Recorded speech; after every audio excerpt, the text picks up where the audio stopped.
Oh, it starts like immediately. There's no other sequence parts. I wasn't sure what to expect, but I don't think it was that. Anyway, this is a hack of Fire Emblem the Sacred Stones called Pokemblem.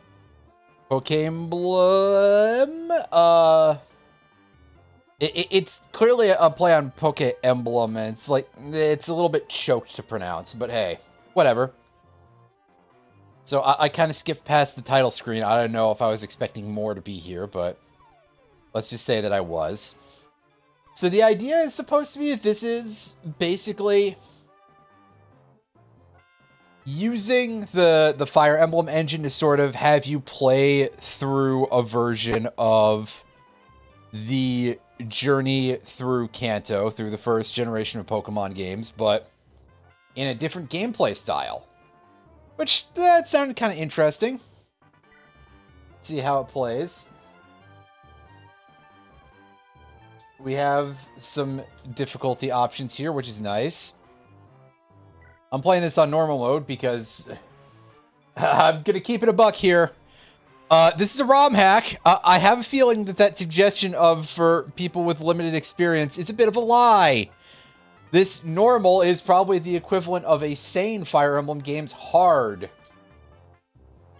But we've got some randomization settings. That's interesting. But we're leaving all that normal for now, because supposedly this is the way that this is intended to play.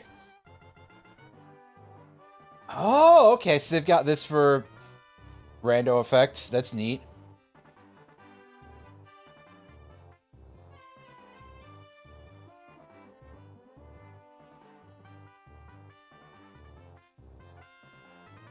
Cannot evolve Pokemon, cannot capture certain Pokemon.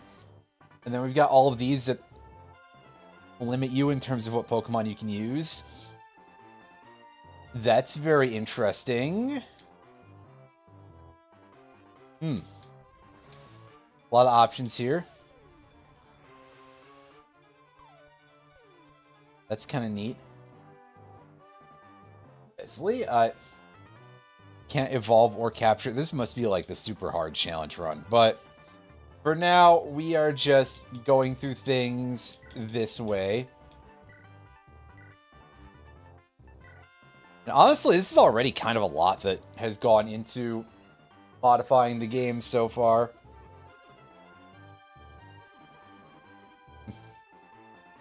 Spelling neighbor is very British there. And that's what Green, or Gary motherfucking Oak, as you might know him, looks like over there. He wasn't paying attention. He never pays attention to anything. With all the capitalization, just like in the old days.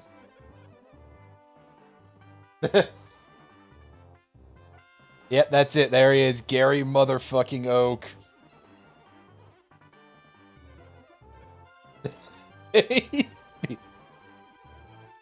He's being just the way that Gary usually, the man usually is here. Let's take a look.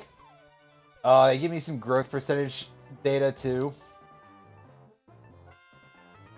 So where we can see what chance we get of getting certain stats, and we can see that we're just going to pick Squirtle anyway, to be honest with you. And he took both of them. Wow, alright, what a punk. No, I don't want to skip the tutorial. I don't actually know how to play this in this version.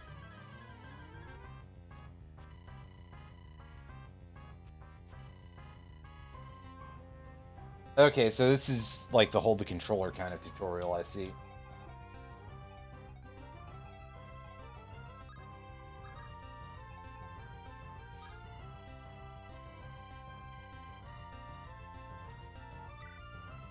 Ooh, alright.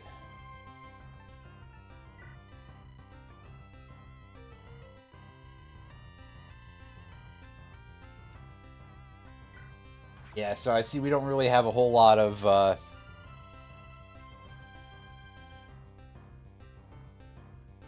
We don't have any special attack types yet or anything, I guess, right? The moves will knock back other Pokemon.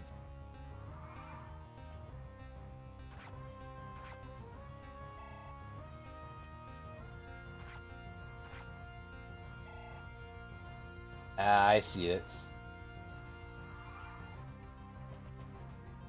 Growling thing, was it? And he's sending that Pikachu to be,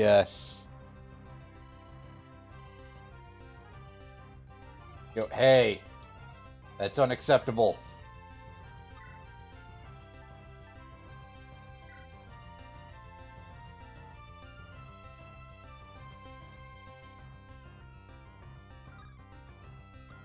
I mean, I'm gonna continue to go from, like, over here, I think.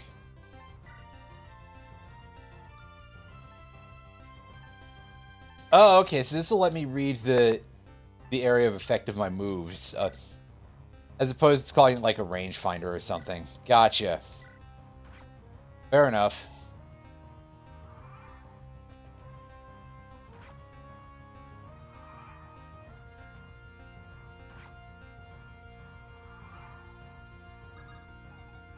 Alright, this should give me a chance to get in here and land our tackle for maximum damage.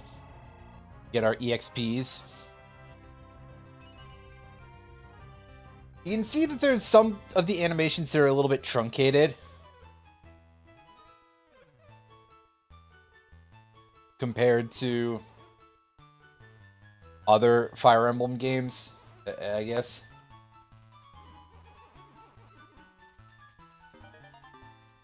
Yay, we got 2,500 as opposed to 3,000.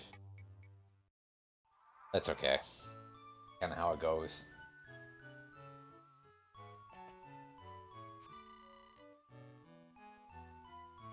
Is no permadeath. Well, that's quite nice of you, game.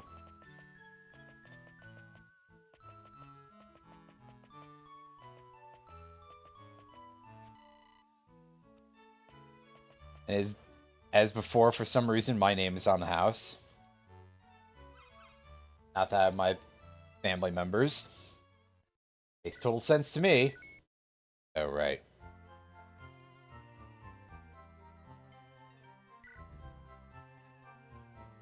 Get some... This is neat. This is kind of cool. A lot of work went into this, clearly. Like...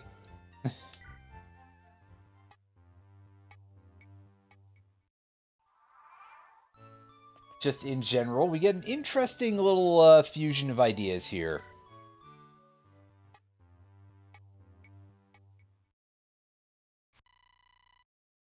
Nah, tell me how to collect new Pokemons.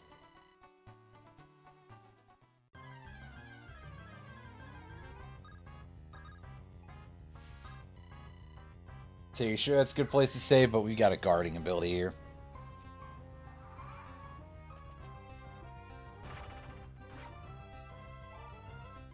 That way when Mankey comes over here, give him the biz. Alright, I was gonna say, what do we capture it with? Just capturing, I guess, you know?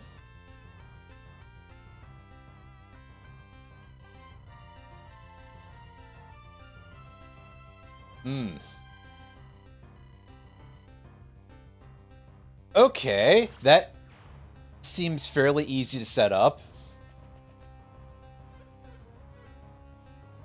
It's gonna cost us money to do it every time. I getcha.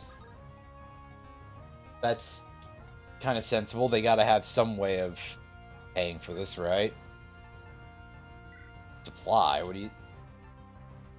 Okay, so we can just take our stuff out of... Right, because this is Fire Emblem 8, so we have access to just kind of remote supply, really.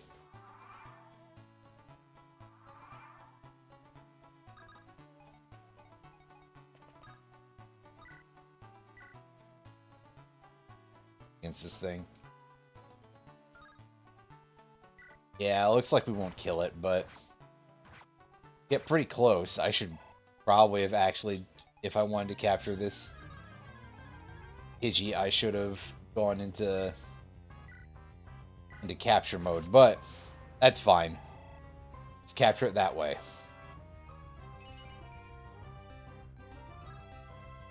Levels +10 skill.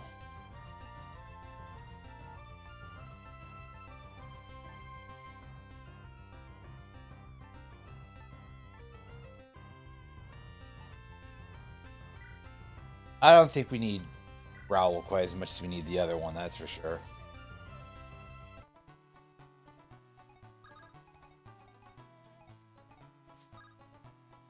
Yeah, grab the money.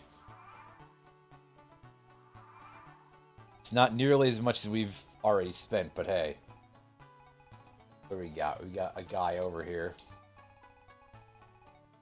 Got another up there.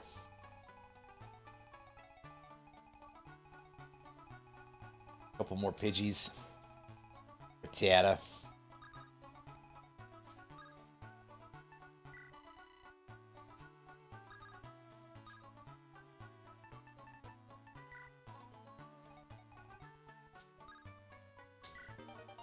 Take that.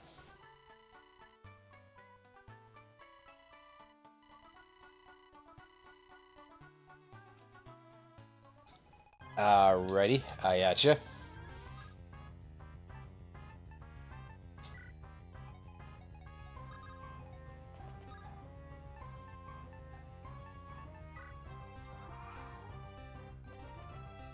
Alright, he just runs over. What a guy. Immediately drops his Rattata right behind us. It's like he's getting into ambush pose here. What a guy. And of course, I'm quite sure that we can't go around using this guy as anything but blocking terrain, you know?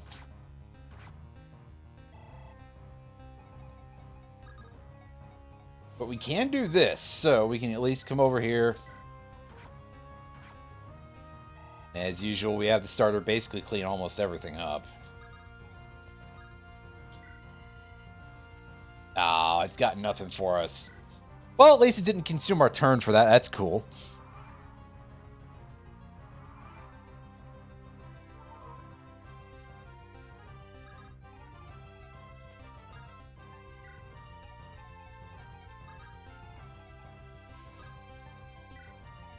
Actually significantly more generous than a regular Fire Emblem game, to be totally honest with you.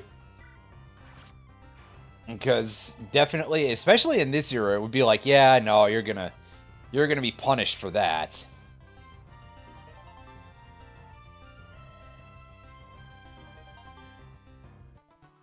No actual attack animations is a little bit sad, but I guess that would probably be a lot of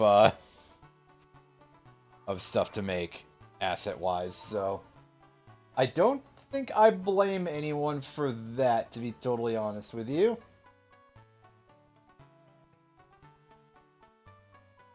That seems a little bit, like, remarkably fair.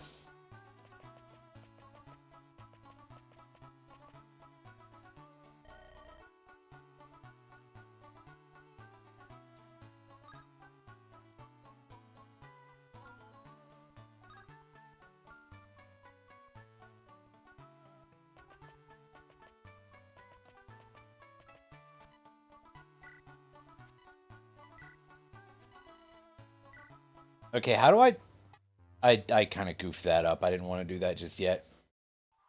But I was just sort of going, how do I return to controlling my Pokemon for battle?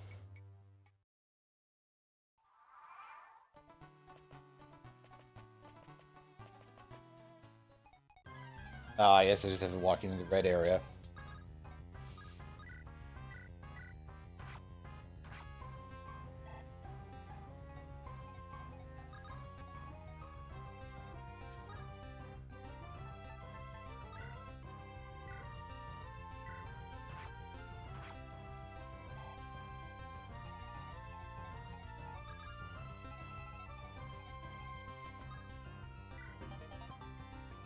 Neat.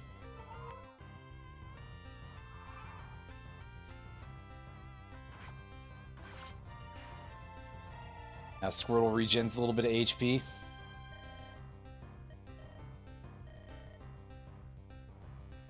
Yeah, sure, let's fight this guy again. They give you some decent ways of, like, farming experience. In that case, that's nice.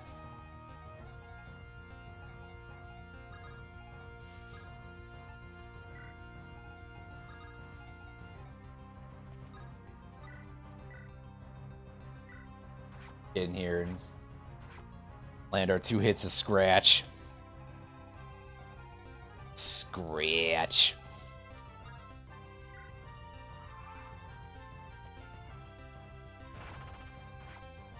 Ooh, Pidgey got hit by a crit from the Mankey over there. Ooh, that's rough. That's not great. That's most displeasurable. But, hey, Mankey learned low kick. Nice. That'll give me a fighting type move option. Means I should be able to deal with the rats and stuff in the rest of the area pretty decently. At least so I would expect to be the case anyway.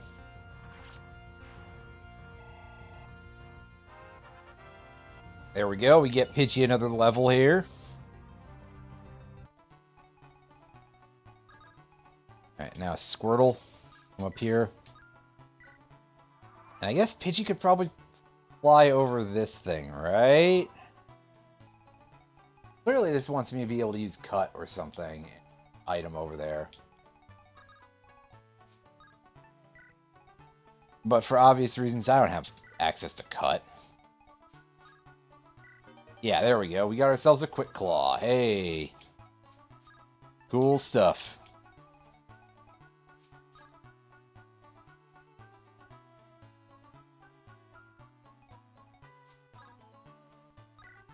Yeah, we'll attack that bush from a nice distance with Gust. In order to ensure that it cannot spawn any wild Pokemon for us to fight. Because we've got a little extra experience now, so we definitely don't need more stuff to worry about in this area.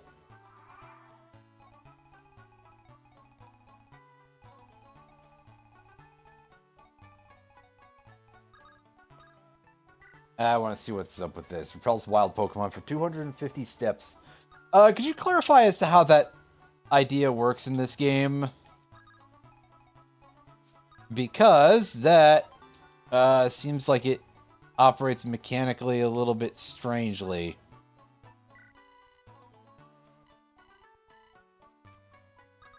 Okay, yeah, that's just telling me about that part of things, how to hold the controller, basically.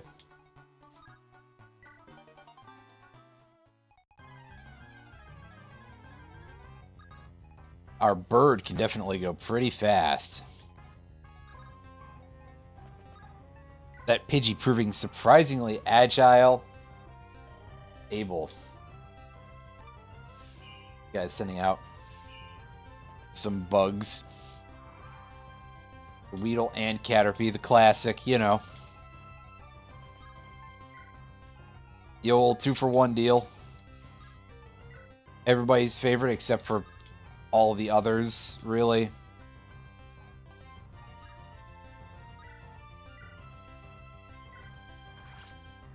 Ooh, nice.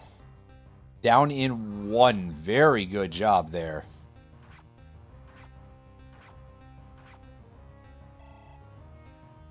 The double attacks back and forth are kind of an interesting little wrinkle.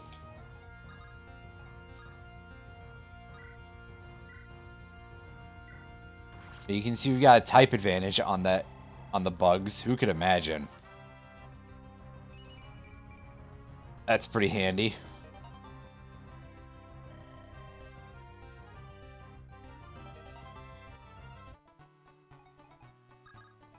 As we go ahead and we start leveling up a Pokemon that, if the structure here is all the same as I'm used to, well, let's just say that thing is probably not going to be a good thing to lead off offensively with, you know?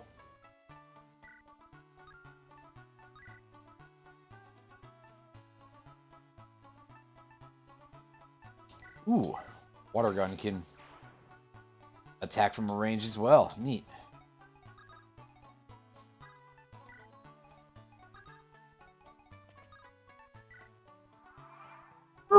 Nah, I forgot to have Mankey forage or something, but oops.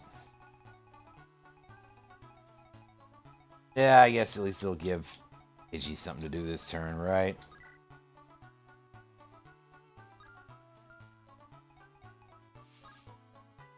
Okay, so water gun requires a range to attack at. Okay. I get you. Good to know.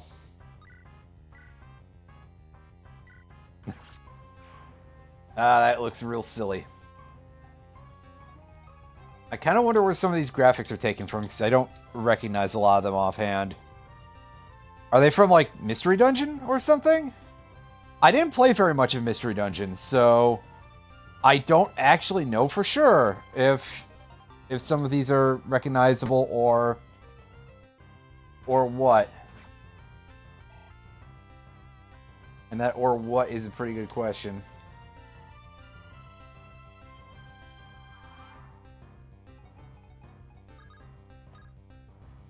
They're tasty too. Yeah, the guy who's writing the berry sign was eating the berries too, probably, huh?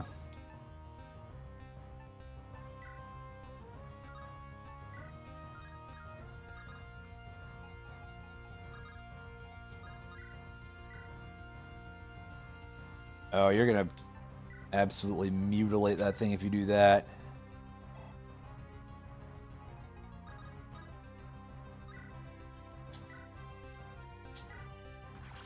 That's better. Line things up so that way Mankey can get the level. Neat.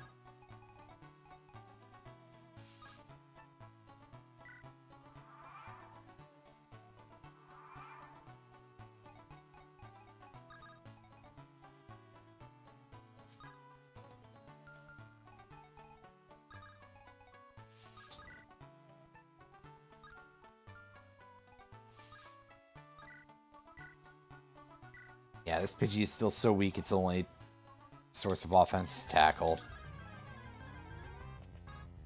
Or at least that seems to be its main offense there anyway. Take the item and we get ourselves a muscle band. Alrighty. That ought to give us a little bit more attack power. Right?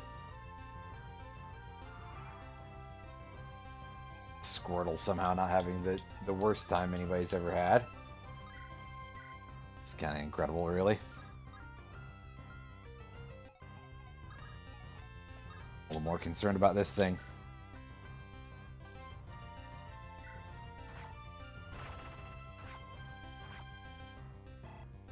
Now, it did land some... It did land a crit. That's unfortunate. However, meanwhile, Squirtle takes care of it, and Pidgey will take care of this Pidgey, I guess, because why not at this point? It's fine. This is clearly a good idea. This is a good use of our efforts here as we gain Sand Attack. Doesn't count as a ground-type move.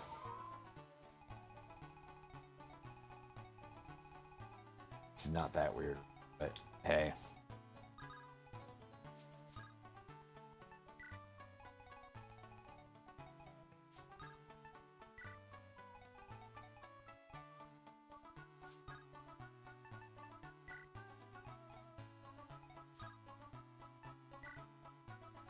Hey, have you got something to say, buddy?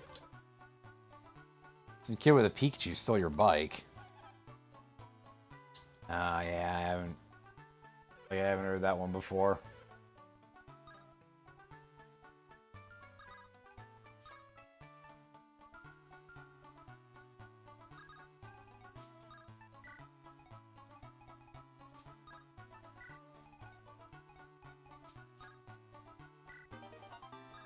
And get ourselves another berry.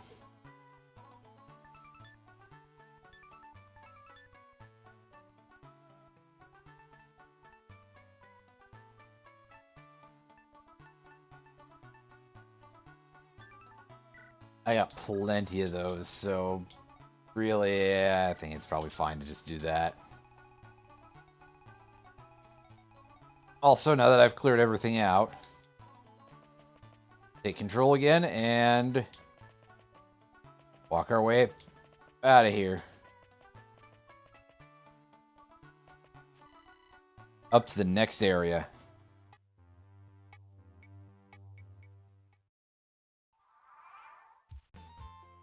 Well, in short, this doesn't progress the way I thought it would, you know?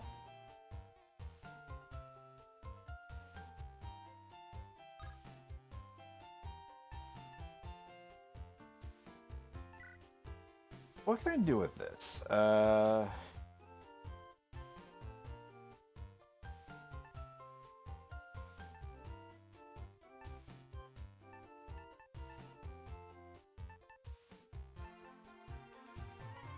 can we do with this?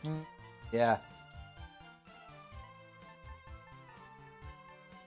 So basically, nothing too huge, just that stuff.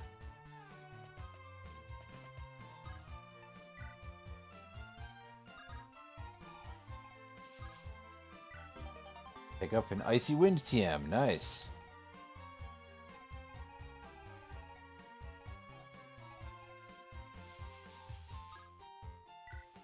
Alright, let's head off to the Pokemon Center. Save up.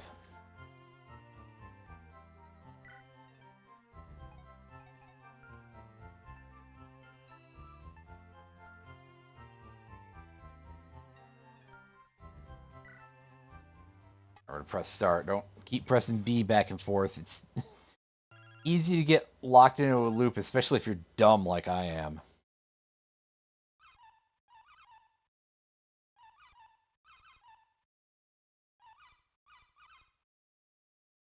The very squeaky sounding sound for talking.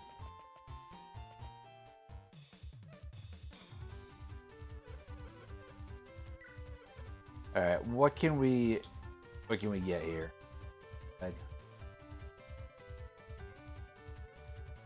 Battles initiates. Dumb jelly donut. Oh, I get it. It was full of interesting little various gags and stuff.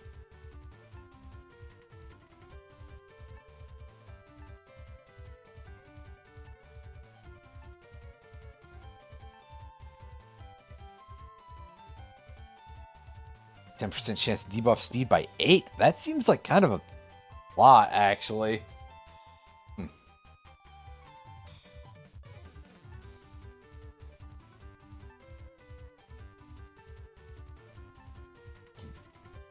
Sure. 20% chance to debuff strength / magic by 8.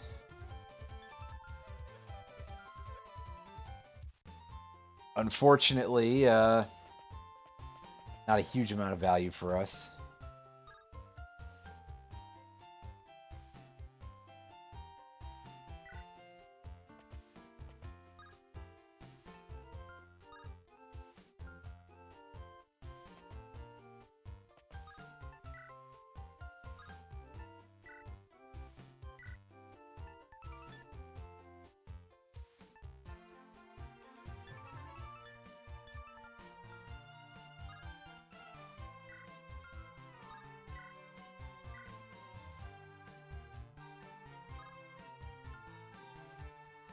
I still am not completely sure if there's a good way to, like, switch back over to controlling your Pokemon.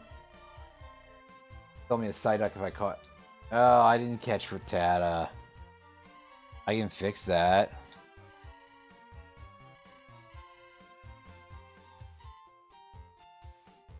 L to jump... Yeah. Oh, oops.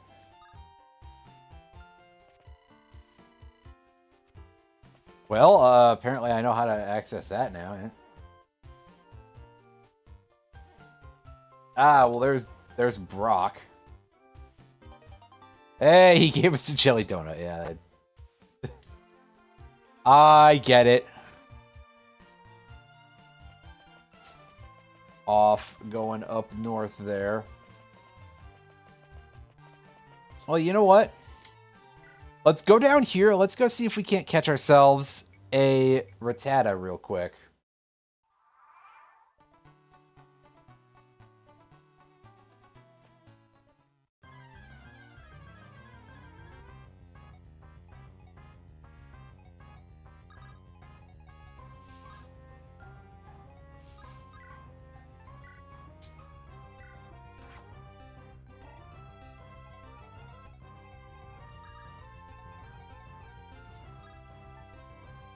I don't think our Pidgey's going to get too slaughtered here, at least.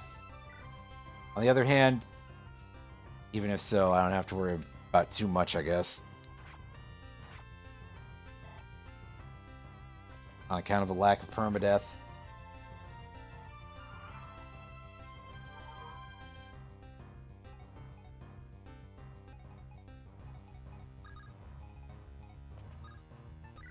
After, can we get you with the low kick? Yeah. Alright, give me that funny rat.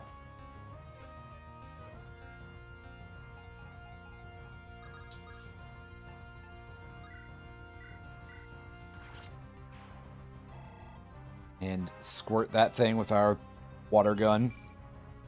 Attack. For damage.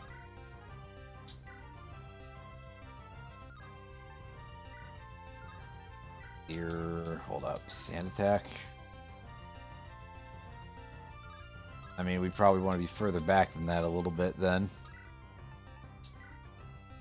Means that Gust will cover us there nicely.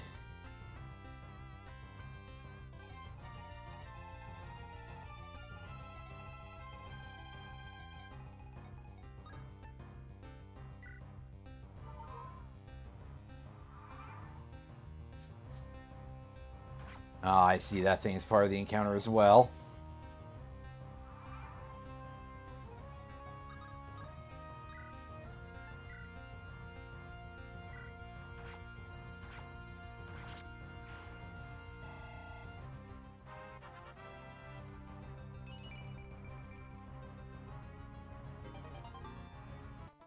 And that has gotten us out of battle. That's great.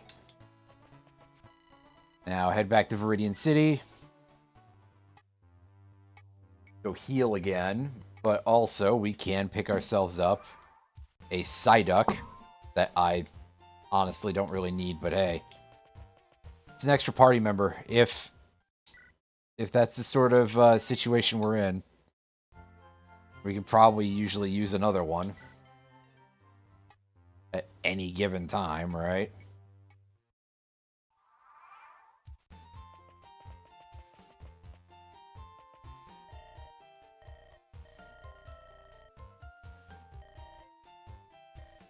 Yep.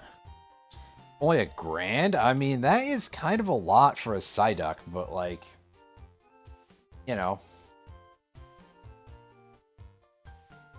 I mean, it's a pretty respectable looking creature, I think. What do you think there, buddy? Quack.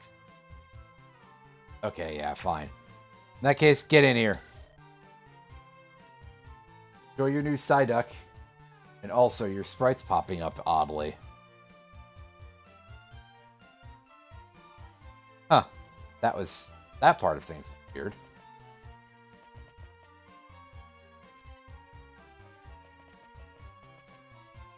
The palette's, like, screwed up on some of this stuff. We're probably at a place approaching a certain amount of, like, color limitation, really. So, resistances / immunities override weaknesses. Normal flying type resist fighting. Additionally, Pokemon cannot be doubly weak to moves. Good to know. Good to know. Pick this up and get the Poison Strike TM. That shop had one for like a disgusting amount of money, so... anything you get it for less than that is appreciated. Greatly so, for that matter.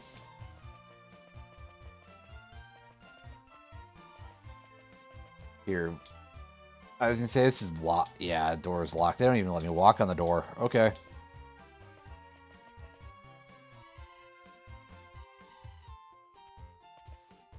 Yeah, you would certainly think so, but hey.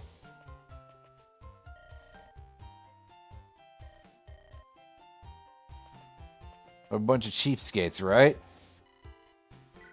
Anyway, off we go to the next zone. Off to Route 2.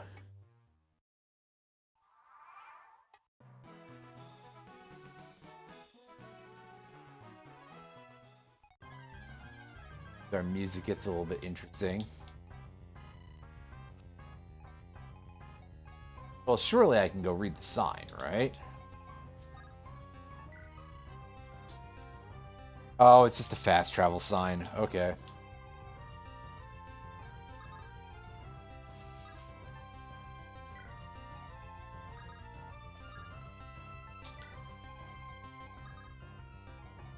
Well, here, let's hem Gary in real quick here as much as we can.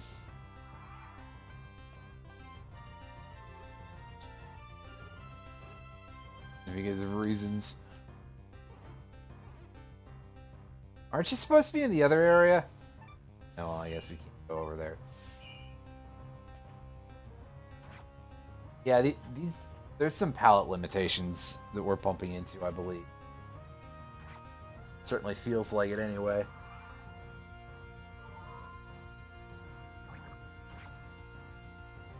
Get a combination of those factors happening.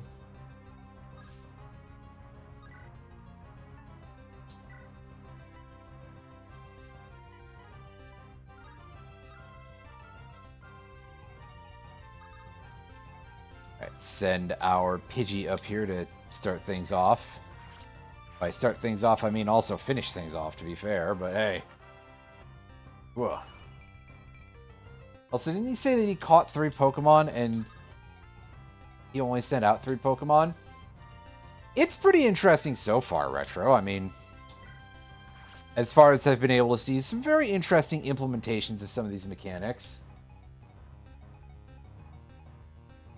Just sort of as a thing.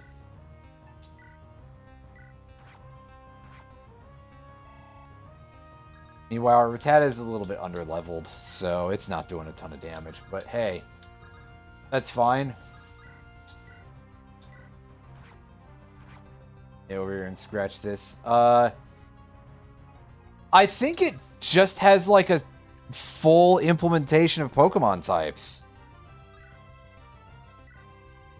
Honestly, a lot of this, like, weirdly enough, it only sort of resembles Fire Emblem on some levels, because it's like, yeah, it's clearly in-engine, but past that,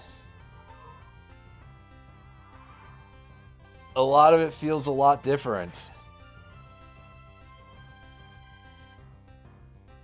Effect attack, deal 2/3 damage, but can hit multiple targets. Gotcha.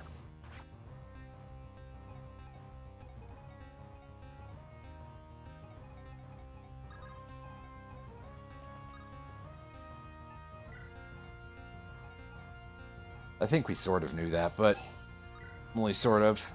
Alright, Psyduck, clean that up.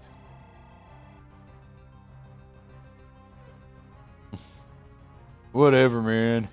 Yeah, okay. Get out of here.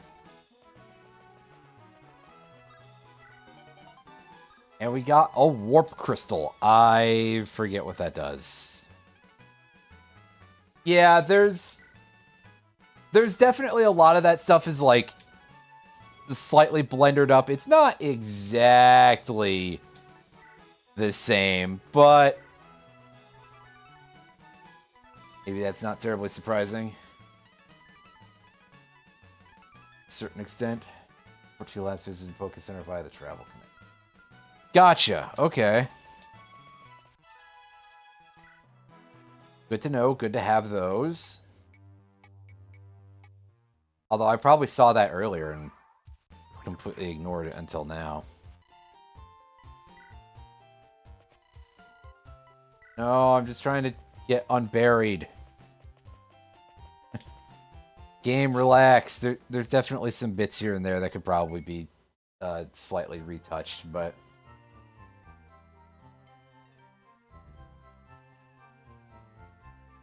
You know, fan game, ROM hack, proof of concept, etc.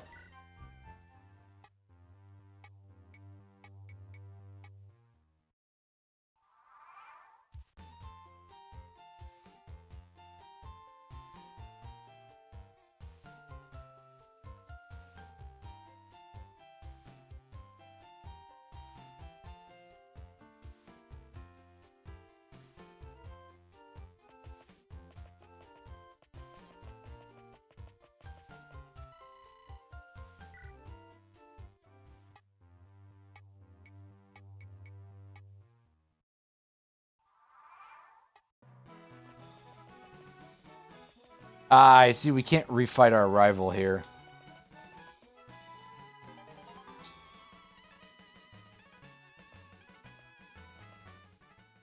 We can, however, have ourselves a bit of a forage. And we have... Yeah, Nidoran. We got one Nidoran male, and we've got a Spearow up there as well. The old Spearow Agnew waiting to give us the old something or other. Go ahead and capture that thing. Hey, it has Peck to start with, which is nice. Ooh, good level all around for Psyduck.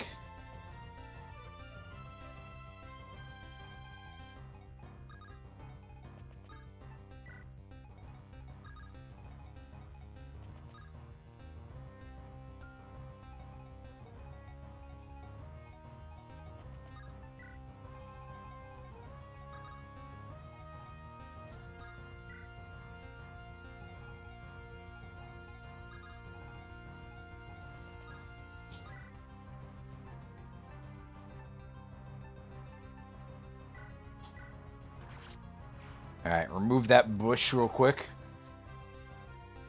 Just to stop any extra spawns prematurely here. Sends out a Rattata and a Pidgey.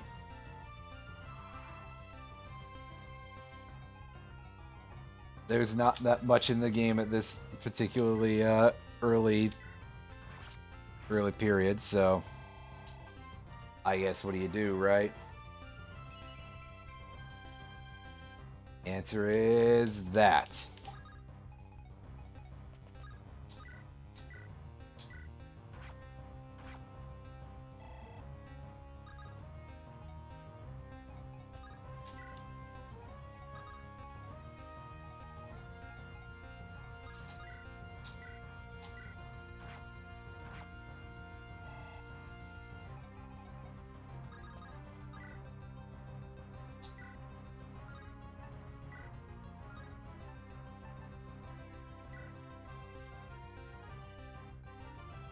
Ooh, this Spearow is a nasty fella.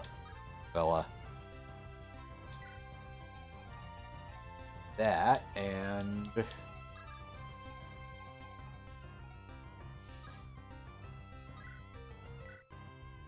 Water Gun the Pidgey so we can get some more experience out of the deal.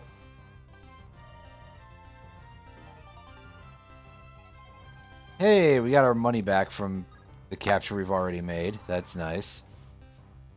I wonder if it's going to be variable costs for capturing different Pokemon.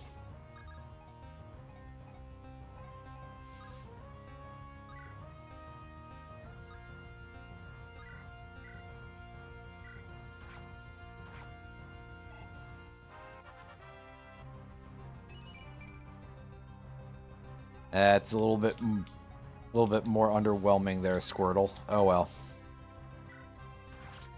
Besides, this is mostly just to show this off. I'm not necessarily too tied up if I don't get good levels. Sort of like, hey, it happens, right?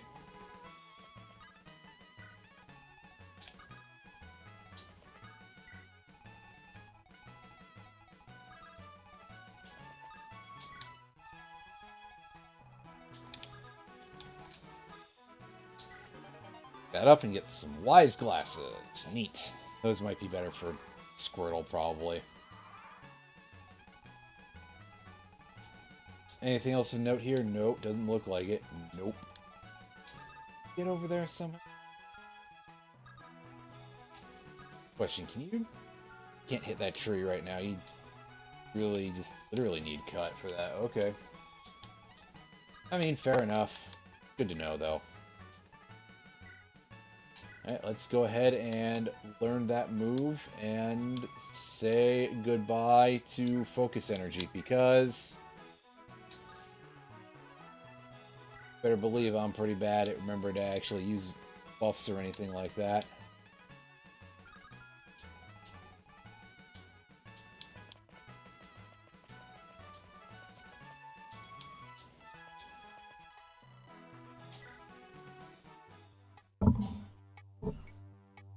Alright, here we go. It's time for Viridian Forest.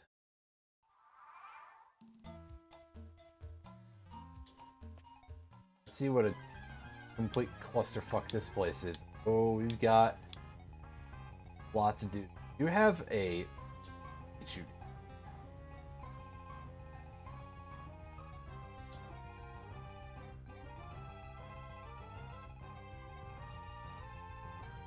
A lot of Weedles and Weedle relatives here. I suppose it makes a little bit of sense, but you must be playing the red version of the game.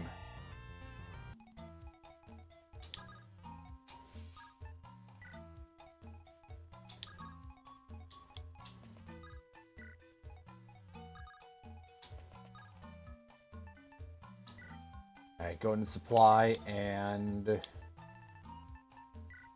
grab us a berry for our Nidoran here, and some of that.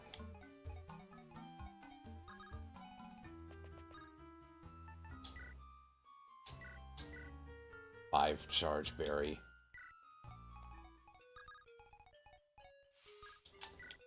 Psyduck can also go over there. Oh, jeez, I didn't know. That must be the... Oh, yeah, I did see the little shield icon on Spearow, I think. So that's our boss for the zone, then. That makes sense.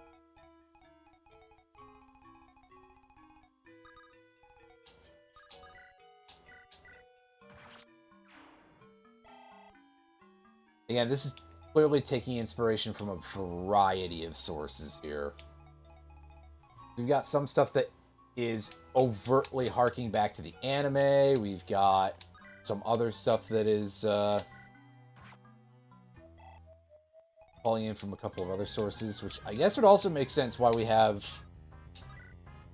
such a Weedle-heavy version of this area. Right? Right.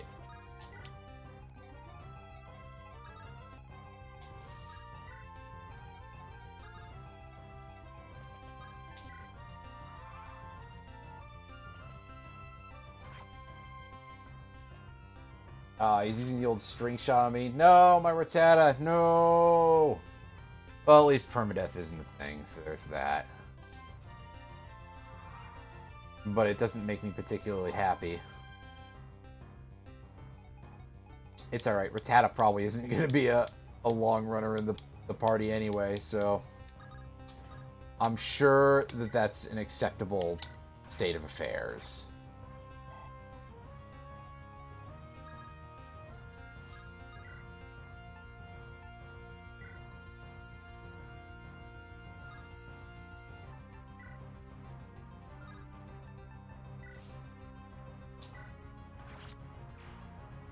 Move the Weedle from the map here, and Here, Mankey. Get rid of the Kakuna. That thing's got to be worth a little bit more experience, and that is kind of important in a case of Brock exists. So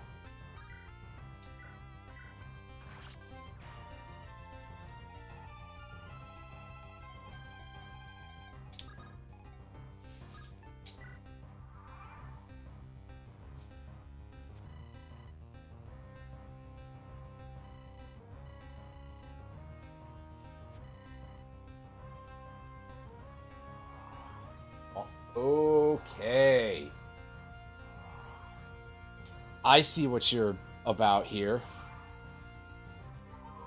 Not make me the happiest to see that going on, but hey.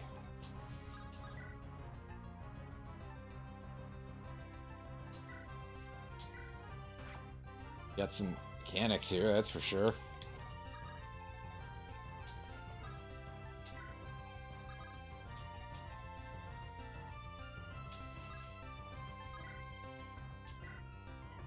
You allowed to capture this one?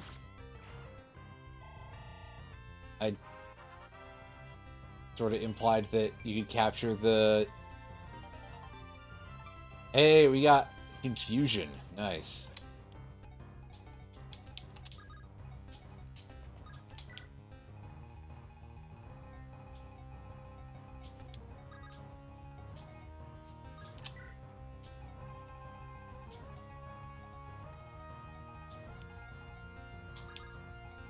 Weedle, can you, you can evolve. I didn't even realize that I was in that sort of position. I was doing inputs. I was like, can you kill the bush? Then we can evolve it to Kakuna, which is totally fine, I guess, because, hey. Evolving it all the way up to Beedrill at some point might be nice. Oh, I was expecting that to be significantly more... Oh, yeah, that's what I was expecting more of. And for some reason, the Caterpie has confusion. That is a little on the deranged side, really.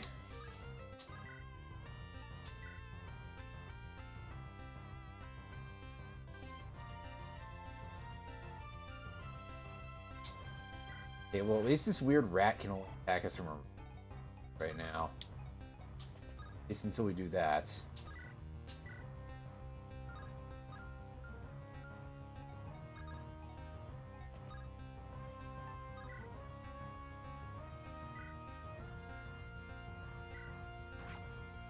Yeah, with Pin Missile. Nice, 3 hits. Very good. We will take that. That's honestly kind of the average for that. I'm assuming that this is not actually that incredible, but hey. In this type of game, landing 3 hits at once does feel significantly better than it would in a different game type. So, it's all about the context.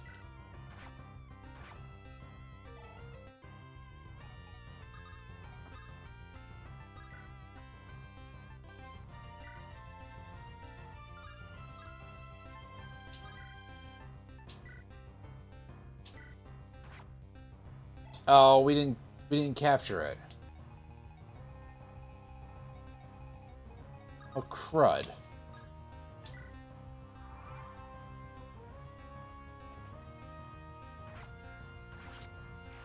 And down goes Mankey. There's a lot of our team getting our butts kicked here. I can only say that I hope that the boss doesn't respawn once we leave the area and return, because otherwise that's going to prove to be rather problematic.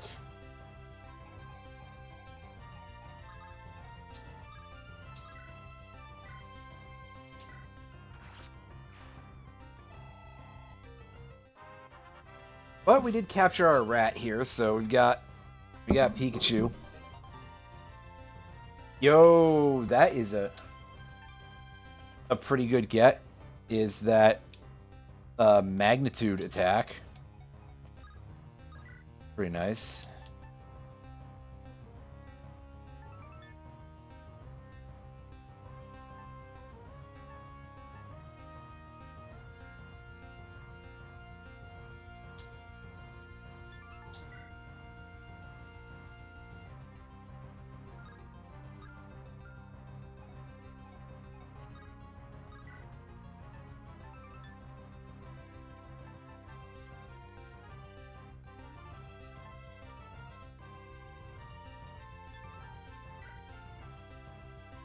Let's try to land that paralysis. I think that worked, yeah.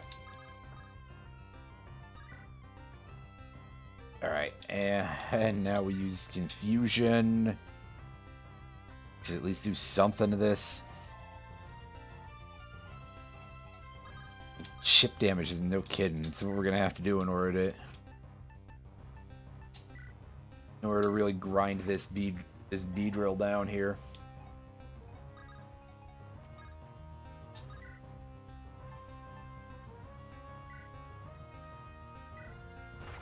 Okay, let's remove the bush. That way we don't have to think about it any.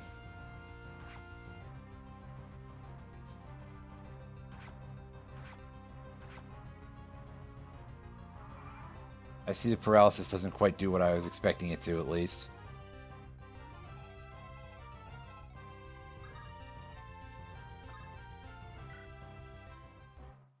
Evolve to Metapod.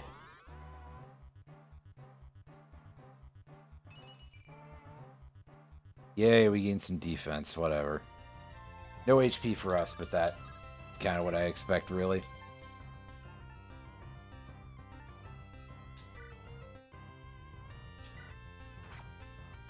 Heck.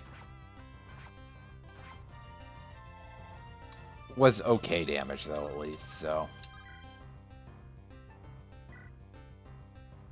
Thunder Shock. Yeah, down to 1 HP. Back ourselves up a little bit, and there we go. That's the local boss beaten. That was a lot that we had to spend on that. Whew. That's a little rough. Sure, I'll dump Tail Whip for that.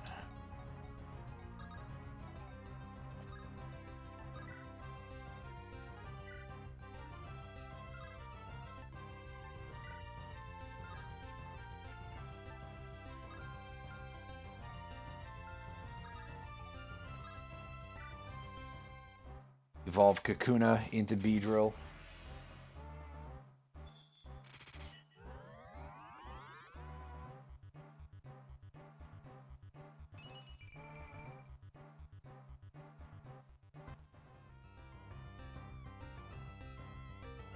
Well, neat. And our bird is all the way over here. It takes shockingly long to get from place to place in a place like this.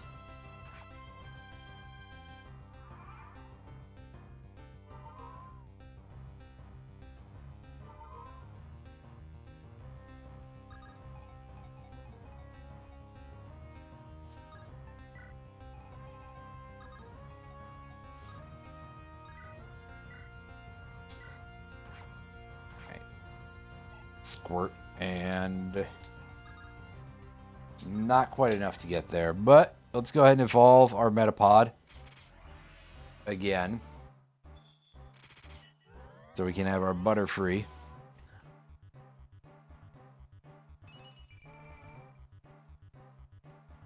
Have a nice team of fully evolved bugs here.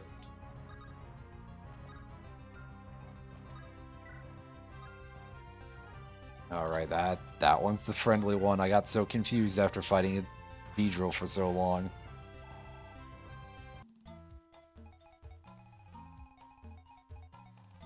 Okay, well that was kind of a lot. Let's get out of here.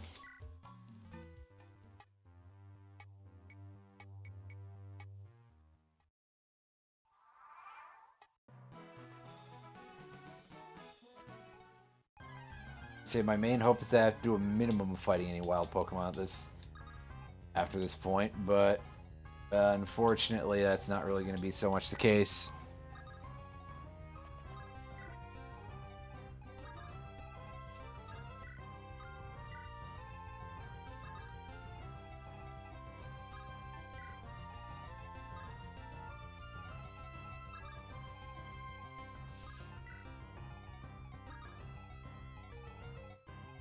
I see they've elected to make it a bit of a pain in the butt this time.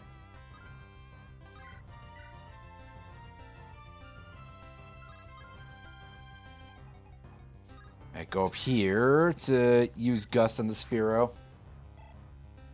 As our small bird rivalry happens here.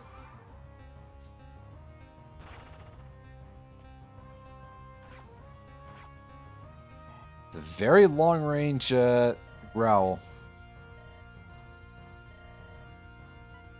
No rematch. I just want to go and heal. Come on, game. I'd say you know better than that, but that's not true at all, is it? One thing it knows is worse than that.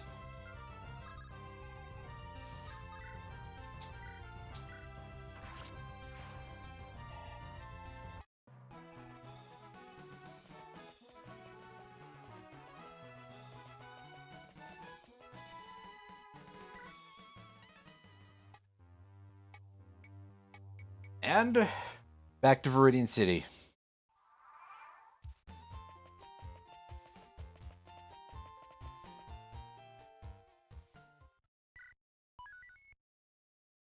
Fill up.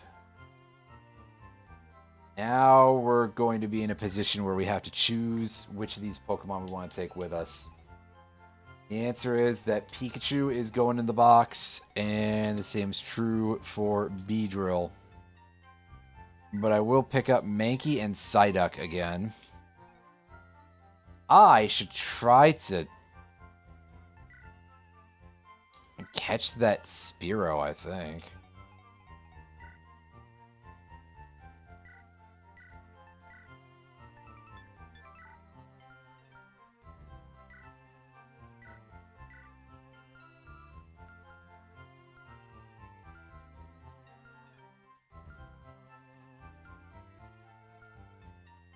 I keep doing that again. Oops. Bit of a strange choice in terms of menu design, really. That Fire Emblem, that is kind of normal for the Fire Emblem series, though. At least on the GBA. I haven't played a Fire Emblem game in a while, period, actually, but I was gonna say I haven't played anything more recent than that in a minute, very specifically, which is true, but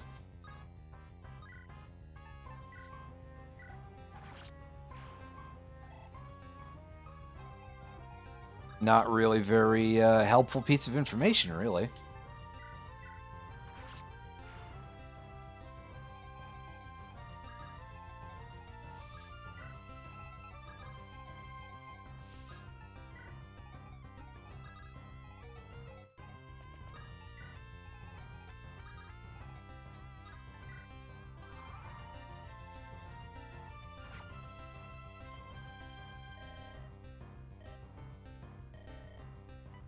No, I don't want to have a rematch with the trainer. It's like a waste of my time. Capture and one with this Icy Wind? No, no way. Dang.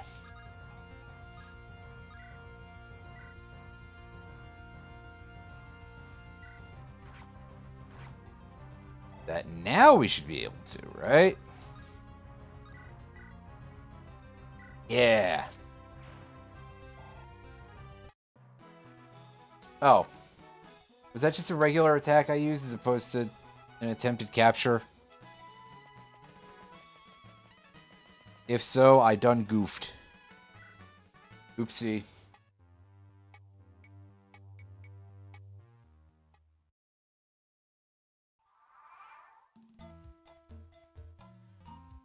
Alright, so let's...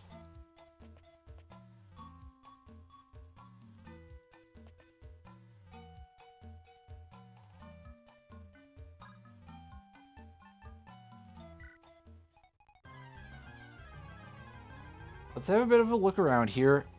Oh, the boss is back. Oh. That's unfortunate. PogChamp, that's unfortunate. Hi.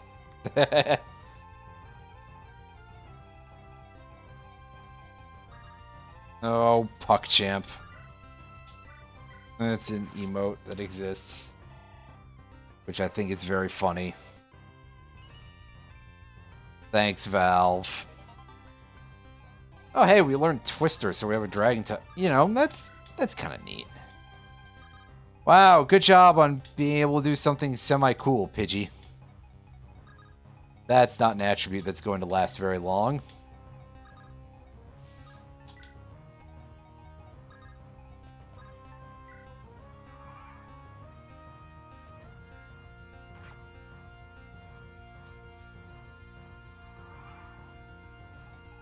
But hey, I should be able to avoid the guy for the rest of the time there, right?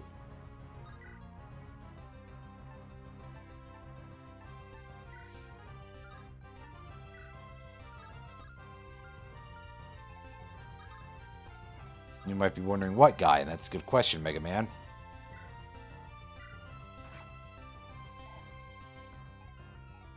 Nevertheless, I'm not going to answer that question for you.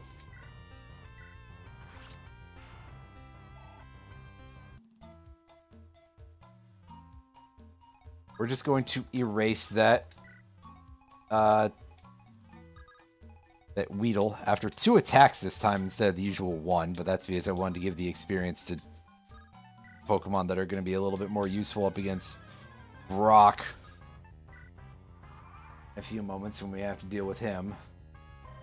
Oh. That bug catcher sprite is having some serious palate suffering. There's a lot of graphical glitches with this. Oh boy. I mean, I think I already made mention of that a couple of times, but it's becoming quite apparent. Apparent being a figure that doesn't understand what Pokemon is all about. Anyway, yes. Terrible jokes. Terrible everything else.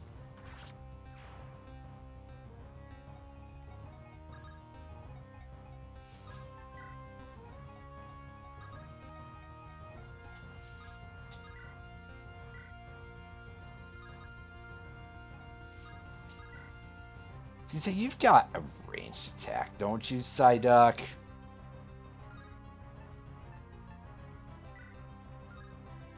Deals just as much damage with Bubble as with Confusion, so...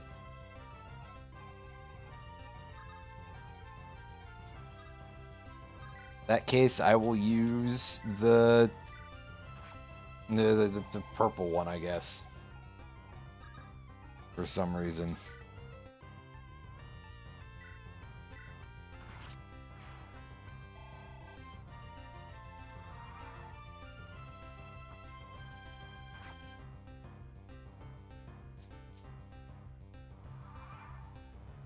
Oh, this Beedrill is really trying to catch up with me here.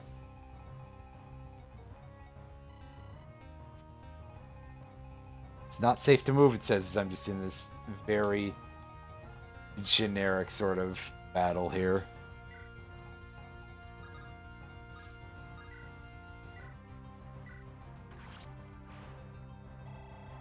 Well, yay! More experience for Squirtle. Continues to give the starter all the attention because of reasons. Ack. Yeah, good one there, Bill the Cat.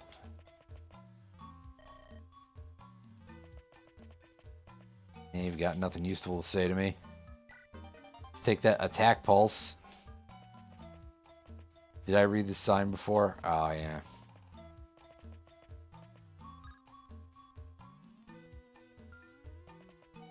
There's a little glittery spot there. Ah, I see. You can fast travel between both sides of the area. That's handy. Well, okay, so it's only the one room, I guess. The place is far too large to be confined to a singular map. I guess I kind of get it, but hey.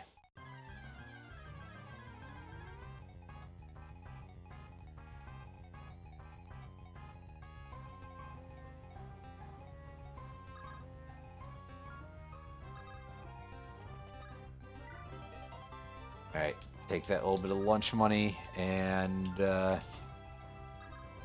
start moving these guys into the fold here a little bit. A little bit better. And end the turn.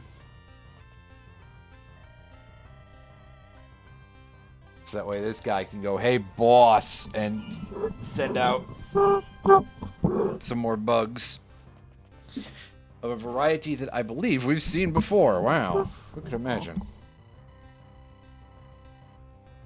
Sometimes deal a glancing blow instead of deals half damage. Right, okay. So that's why we were occasionally seeing some funny business with that.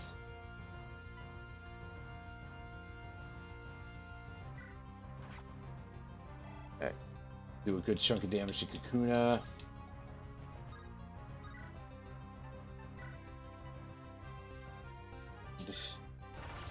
Yeah, let's see if you get that or if we're feeding it to Psyduck. And the answer is we're not feeding it to Psyduck.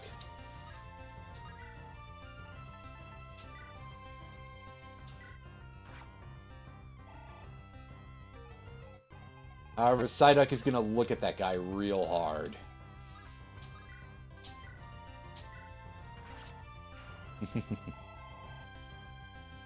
Good stuff. Nice, easy one-turn trainer battle. You don't get a whole lot of those.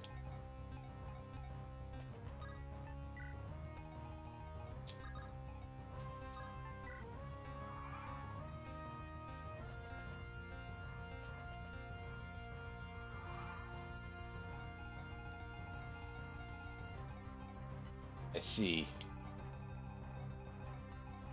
Got a series of trainers to fight here.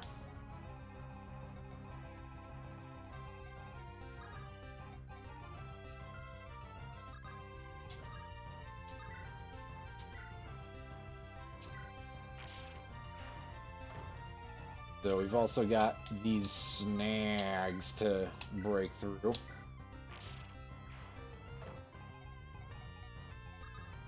Once again, another recurring element in Fire Emblem games.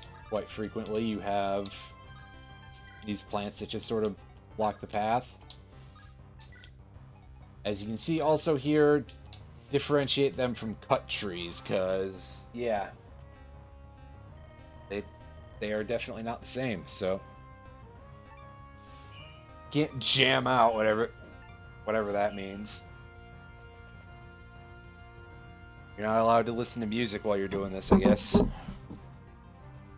Pokemon cannot be more than 3 points below average in a stat. Not be stats. Oh, that's nice of you, game, I think. That's kind of neat.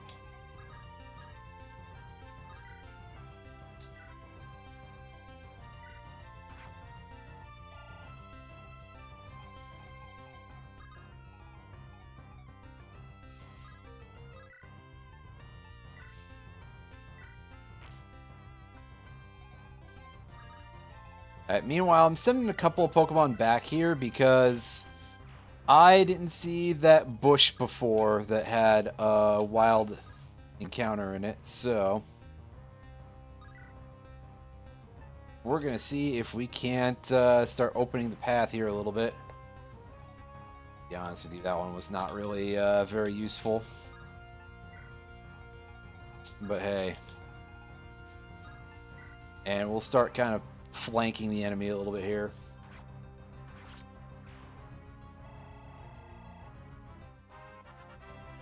Hey, good job gaining a level there, Pidgey.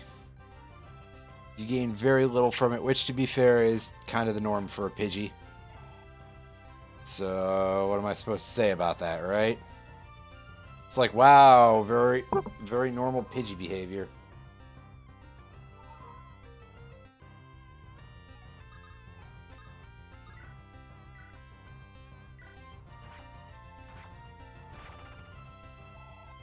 Ooh, good work. Plus, Mankey gained a level out of it. And not gaining much of note. But did learn Double Slap, so that's neat. Double Slap, an attack that usually hits more than twice.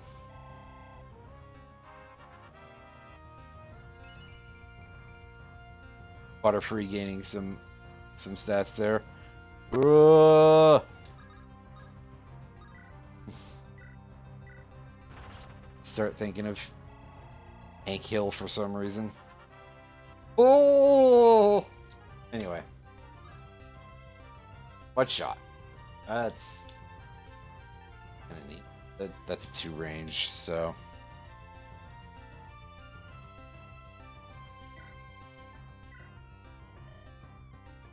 Yeah, I'll dump that one.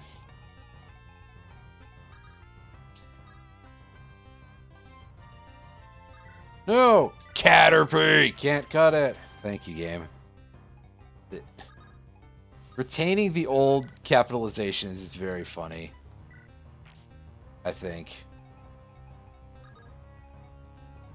Yeah, just sort of in my opinion here. Squirt that thing and it's not enough to get us through. Oops. This is kind of how it goes. Whoops. Alright. Fusion. Oh no, that was Tail Whip for some reason. What am I doing? Ah! Ah! I'm bad at video games. This is a shockingly tanky Weedle, actually.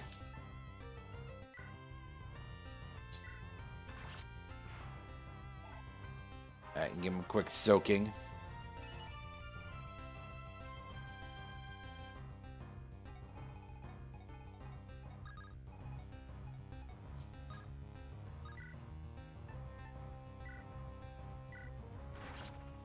And meanwhile, we'll eat that other Weedle. Good job, Butterfree. You're doing real good. As you might have guessed from the phrase, good job. Amstray.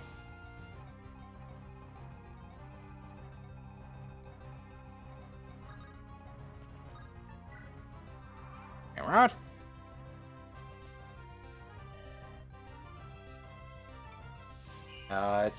Oh, he's got an Ekans now.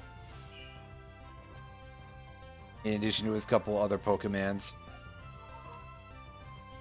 Show you my Pokemons.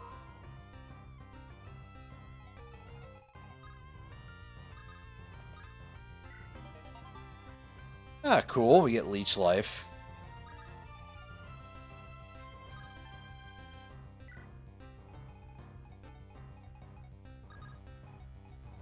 To be fair, it's only doing so much, but hey. Magnitude.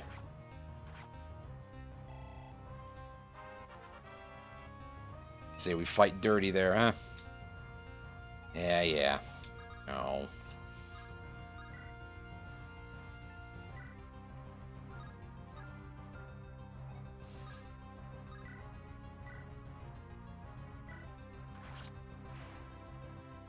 Right, resolve that problem immediately.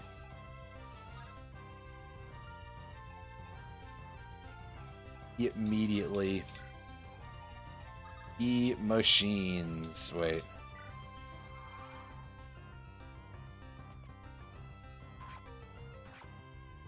Wow, okay, that's rude.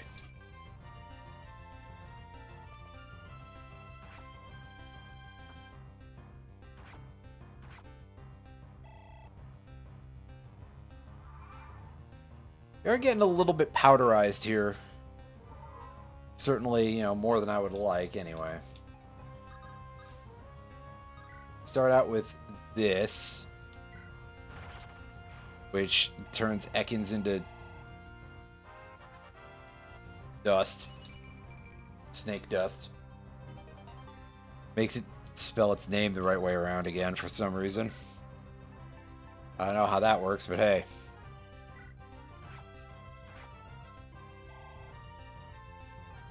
I have, at this point, probably stopped asking questions.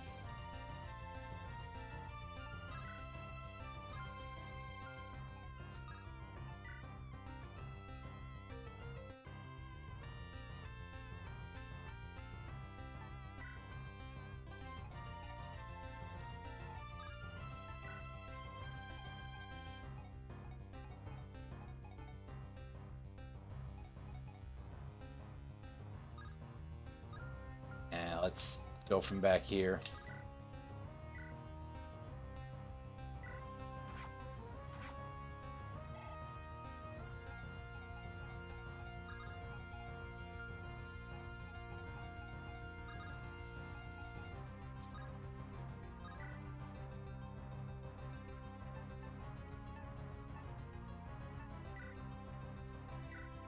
Alright. And there goes Weedle. Weedle. Pick up the item, we get a leather shield. That's just something straight out of an RPG. More of a regular RPG, really, because, I mean, Pokemon is still an RPG, isn't it? It's just kind of an odd one.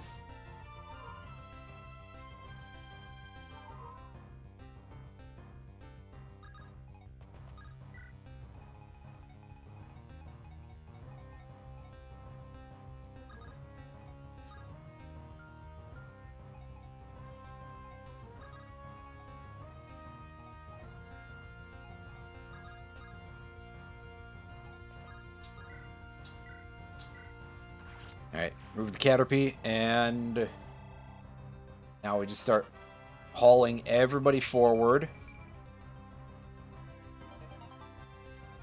Nice, we got Poison Sting. That guy gave us some experience.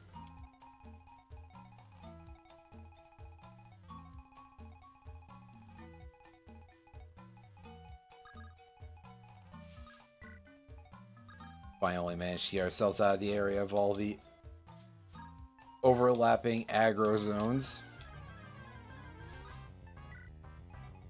And throw ourselves into another battle here. Believe me, there is a reason for this or something. Probably not, but hey.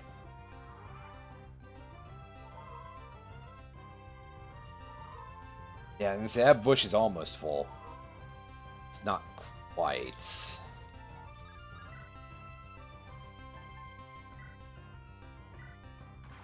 While Pidgey can clear it out immediately.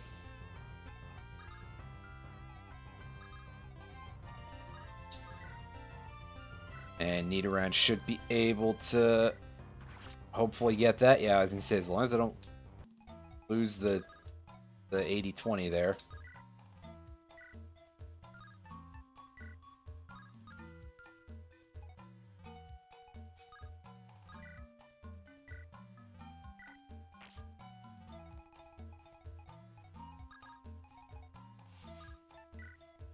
Naturally, of course, the turtle is bringing up the rear. Well, almost. Mankey is still back there like, hold the elevator! But, you know, nobody's listening to that guy. Come on. Maybe not literally nobody, but not a lot of folks anyway.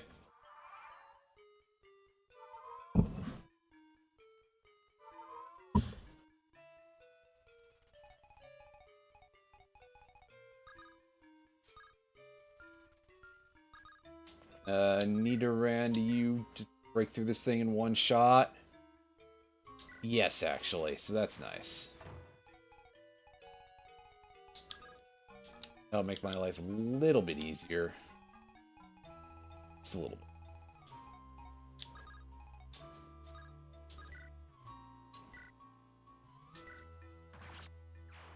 And that bush is deleted. Although it does put us once again in aggro range here.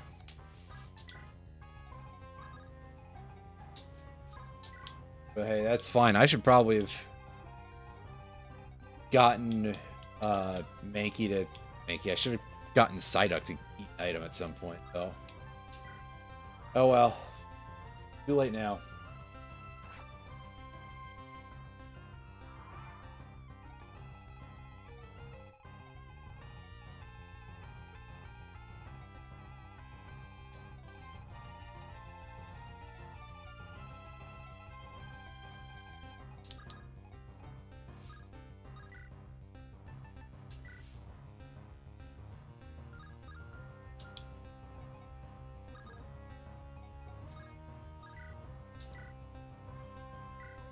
Ship this fellow with that. And, of course, for our troubles, Butterfree got poisoned. That's lovely. Meanwhile, Psyduck can take out the Kakuna.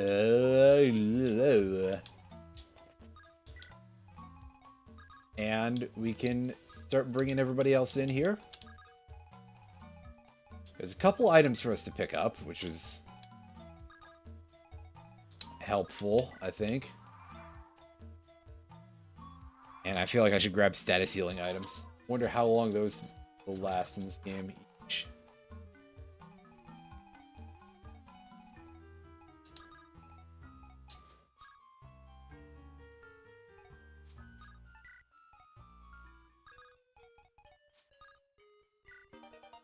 Take the shed skin.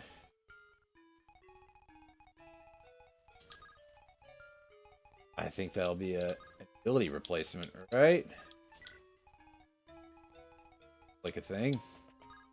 Reason. Alright, take our 400 gold.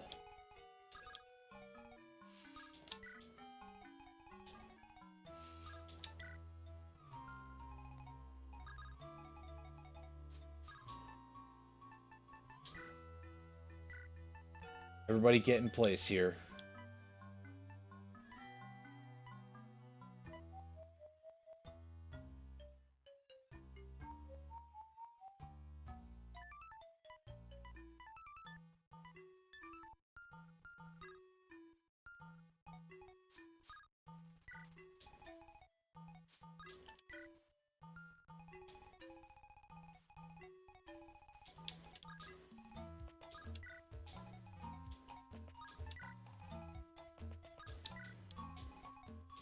Alright, no need to alert the Pikachu over there.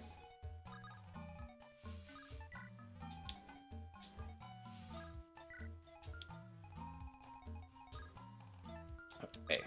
Take that correctly. Come on. We can do better than that.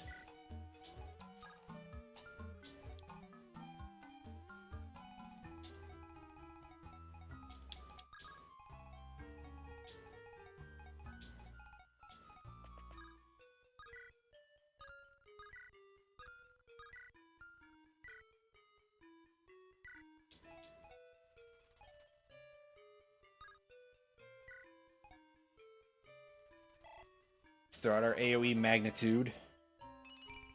Got a little bit of space with which to stretch that out. It's Leer in place of, I guess I'll dump Growl for it.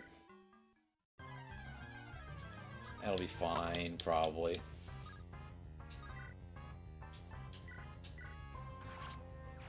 Take out the Pikachu with Icy Wind. As like half of my team is weak to electric. It's only a little bit of a problem, you know.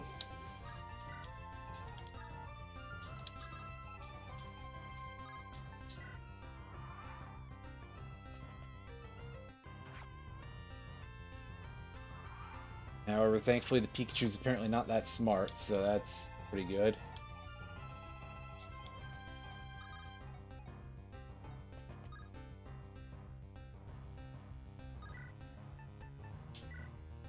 Alright, hit him with magnitude. Yep.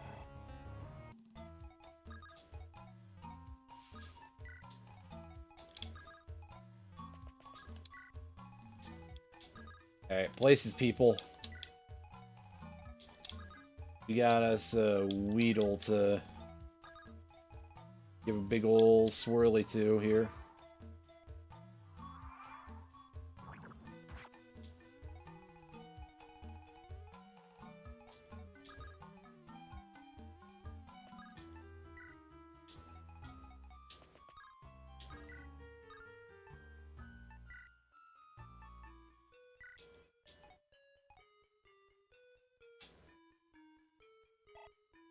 Do our nice long peck there. We don't quite get the kill, but that's okay because Squirtle can sweep this up nicely. And should be able to get out of here now, right? Am I? Ah, there we go. Take control. Take our berry. Because can't get stat screwed. Again, good to know.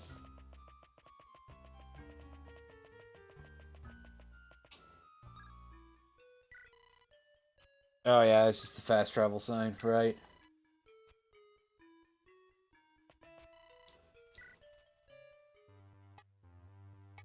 Should lead us back outside to this part of Route 2, which hopefully we can just kind of bypass safely. Not quite. I'll come back for Sandshrew later. For now, I have some healing to do.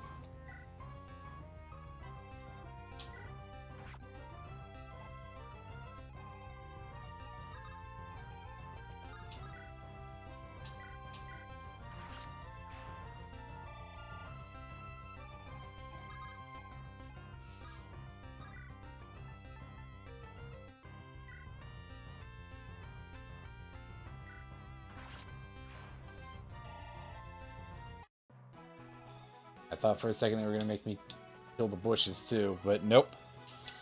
Nope. We are just going to head here to Pewter City and go heal and maybe take a look at the shop.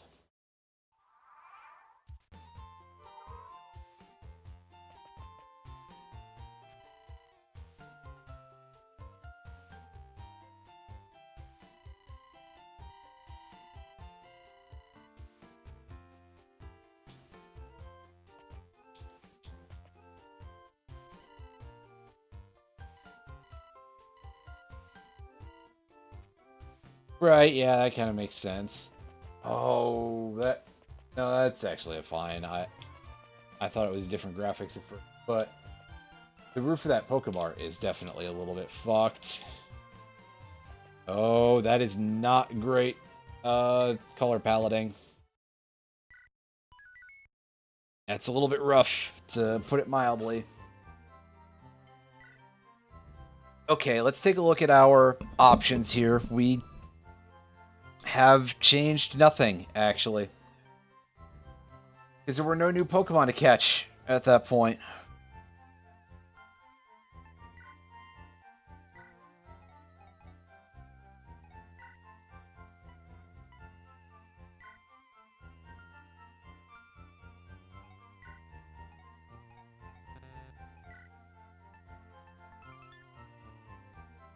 Yeah, I was gonna say, can I just put that at the top of his list?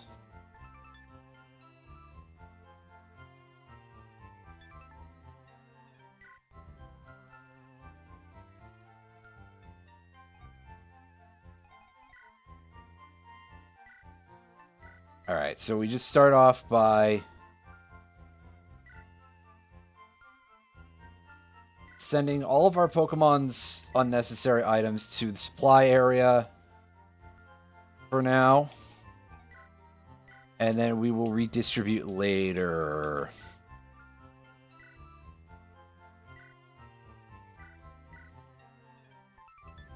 Tell me about this.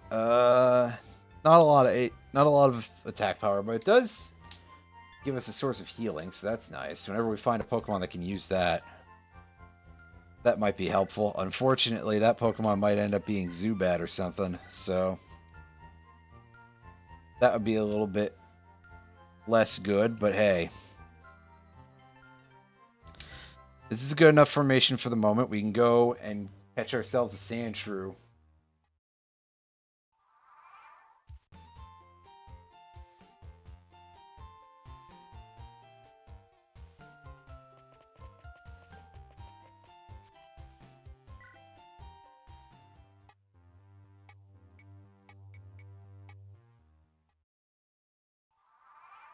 Oh, we've also gotten Ekans here. That's neat.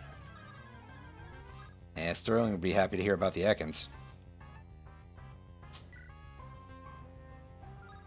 Oh yeah, make sure that we remember to hit capture and do this correctly.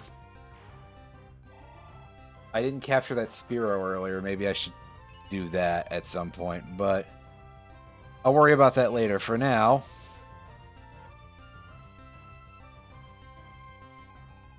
we got ourselves one of those guys.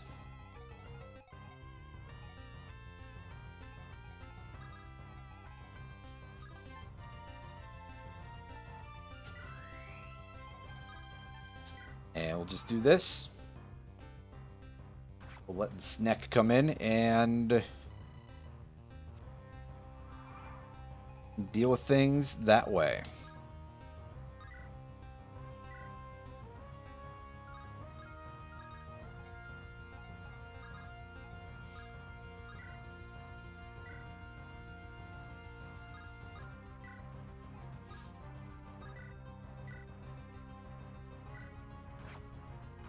That, and still take damage from the counterattack because it had a range attack, oddly enough. There we go. Capture ourselves an Ekans.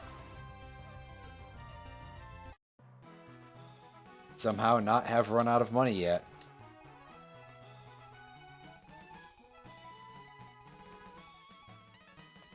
That's nice.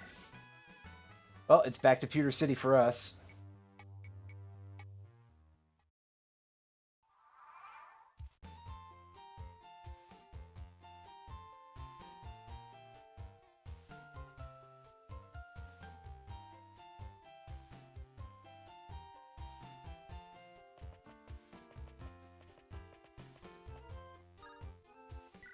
And that's some interesting flickering that was going on there. A little bit worrying.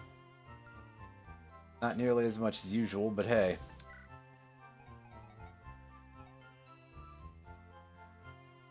Can I get some better look at this Sandshrew?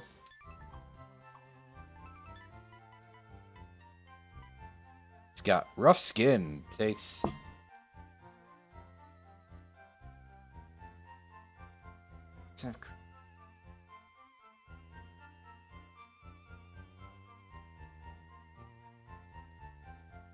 So that's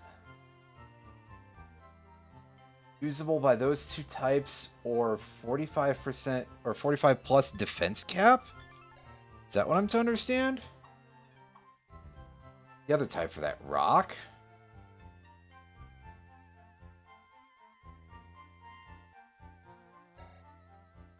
Oh, the little like flourishing on the lowercase s there is very strange. So our moves, we've got Poison Sting, Leer, Mud Shot, and Magnitude. And Sand Attack. So at least we've got a ground type attack on that Pokemon. So Butterfree, you're coming out of here, and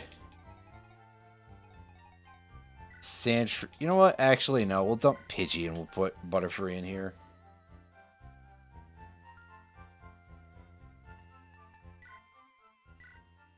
I mean, sure, Pidgey at least has one, like, interesting parlor trick, but that's about it.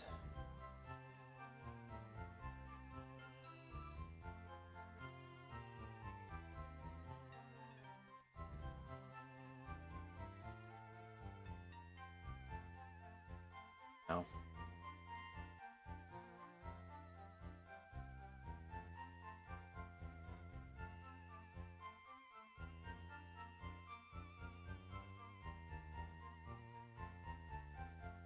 Anyway.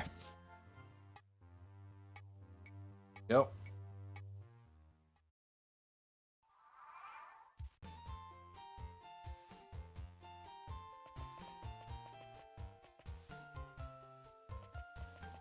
Let's go pick this up. It's a heavy shield. Yes, say here. +6 defense while defending. Okay.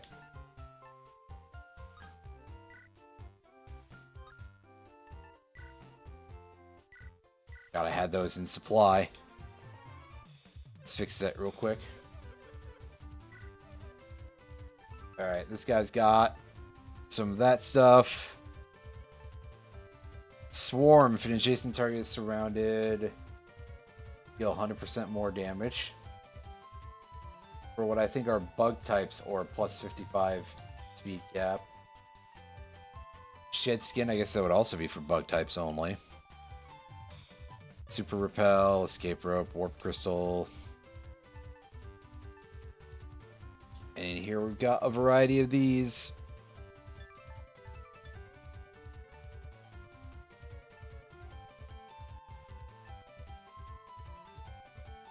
Ember. Unfortunately, I don't think I have anything that could really use that, but hey.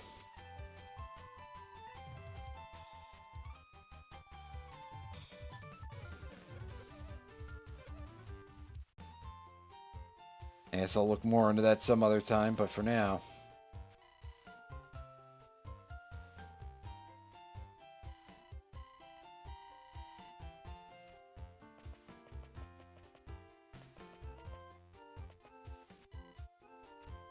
Yeah, see? Pewter Gym, Rock-type Pokemon.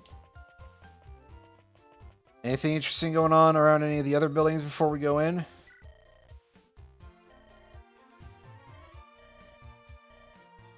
You're thinking of Metamorph... Thanks, buddy.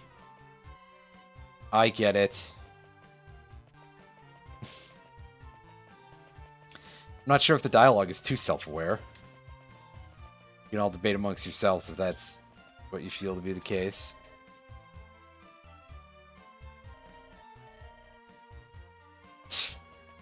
Besides, you'd probably stick an Everstone on that fucker, wouldn't you? I've played these games before. Well, Pokemon games anyway. Tell me an Oddish if I've caught Caterpie and Pikachu. Sure. I mean, it's too grand, but like... Hey. I'm not using it at the shop.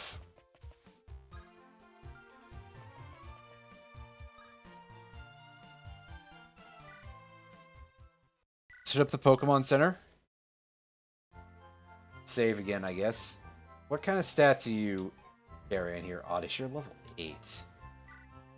I didn't even give that close of a look at it, I admit. Got a grass move. Got a couple of grass moves, actually, and one of them is Absorb.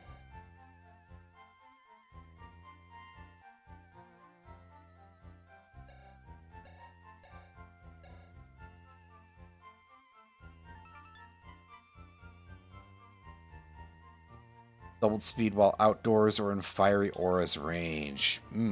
Interesting. Okay.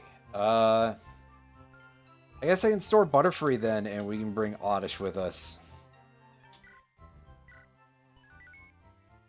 As I've saved like 8 times in half as many minutes. Whoops.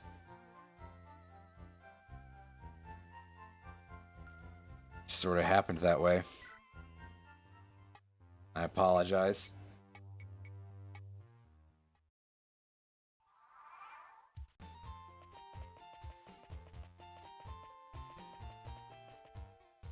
All right, let's go in here.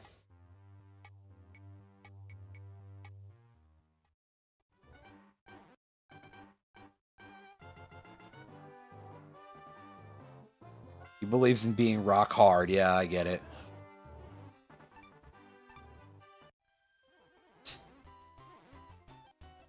Vulpix, huh? Those don't count.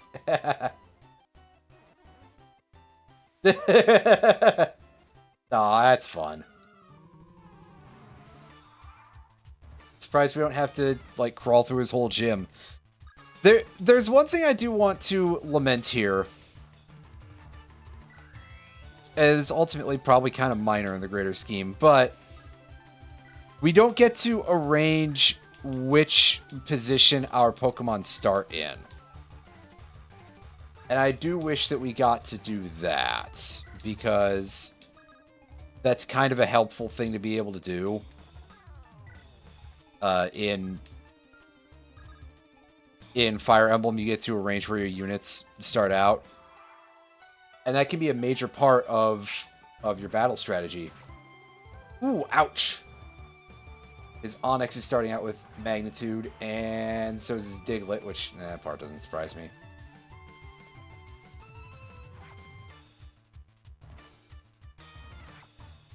Meanwhile, Geodude is over here being Geo-rude. And, I got nothing, folks. I'm sorry.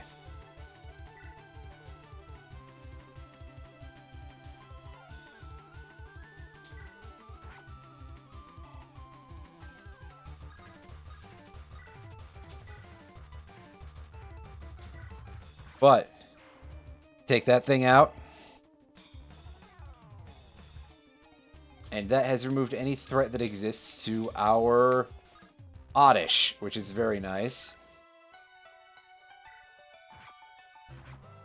Do we go in here and we deal with things this way? I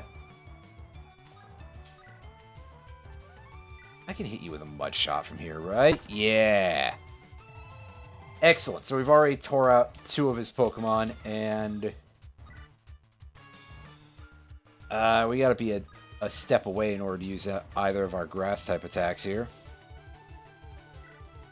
But we can take care of his Sandshrew in 1. That's pretty good. Alright, he's got only 2 Pokemon left now. Incredibly high level of attrition in this battle, honestly. Like, dang. We're just tearing these things up. This is a little silly, if we're being totally honest here. Alright, yeah, Geodude is out of here. Geodude turning out to be a bit of a Geodud. Follow that up with a Leaf Flurry on Diglett, which doesn't quite take it out. But hey, Oddish gains a level. Alright. I accept your apology or something, game.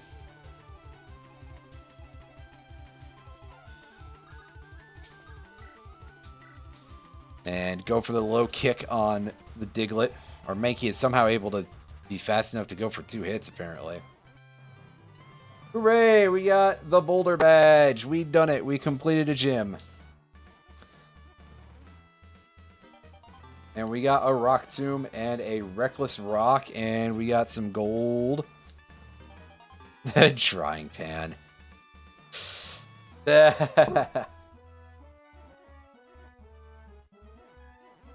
That's pretty good.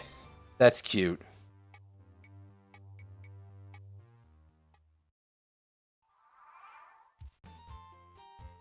I appreciate what they're doing here. All the various references to elsewhere in the series.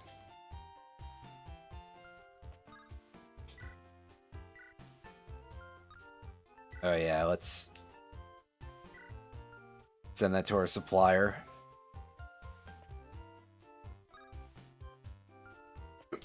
Excuse me. Our items are going to want to be redistributed here in the Pokemon Center. Once again, saving within like 5 minutes. That fight went so fast. I'm kind of surprised. Also,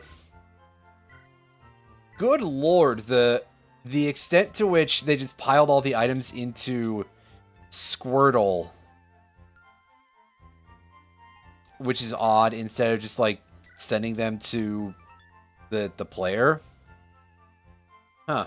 Anyway. Put away Rock Tomb. What does this do? Deal and take 20% more damage. That's only for rock types. Well, I haven't got any of those, but maybe at some point. And the Drying Pan, which is very funny. Negates weakness to water type moves. That may come in handy at some point. I guess we could strap it to Sandshrew. And it would have something to do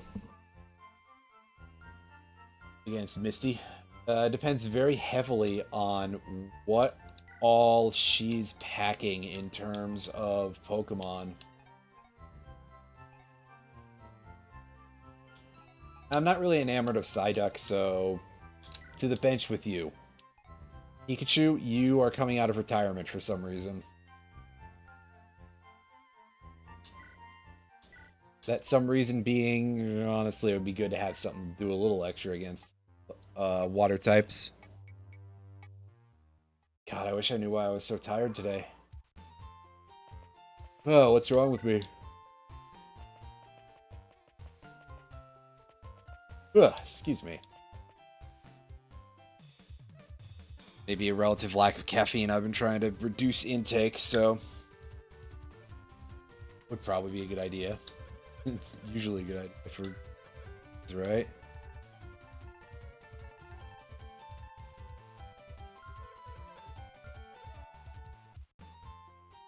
Anyway.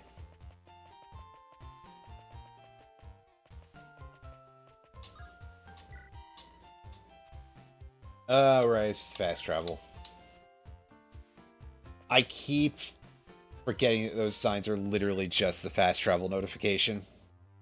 It makes sense because they all have the same sprite, but in my head I'm just like, surely it's a little bit, there's something different between them, right? I will deal with you in a moment, Missy. First, going on a bit of an item collection. What's going on with this? That's... Huh. Something is weird there. Here as well. Oh, okay. Is it supposed to be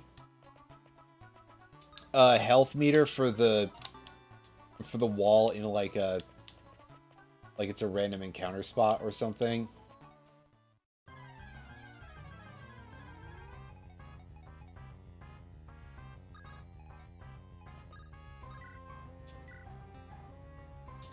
Yeah, see? Yeah, see?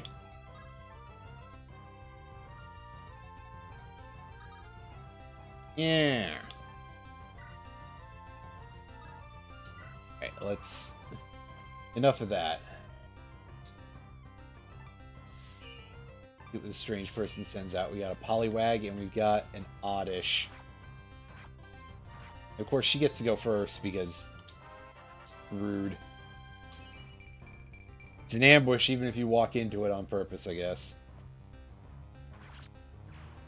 Sandshrew just not having a good day, apparently. Well.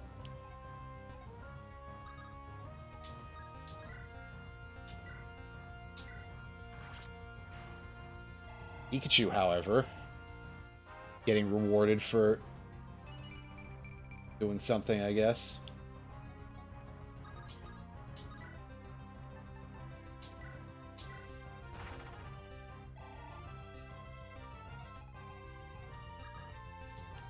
Well, neat. I mean, that's not going to do much, and same as Acid.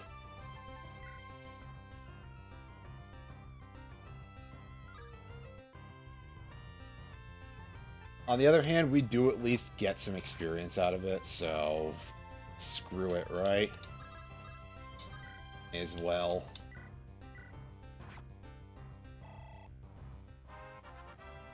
Meanwhile, Mankey is not doing much to this Oddish at all. It's a surprisingly tanky Oddish.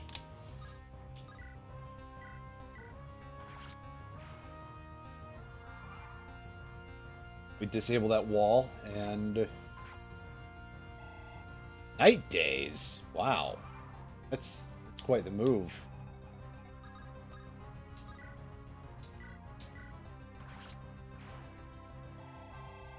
I assume it's just a stand-in name, really, for a generic range dark type damage. Double kick, double kick. We do like that. Inflicts more damage on heavier foes. Well, I don't feel like I particularly care too much about having Scratch.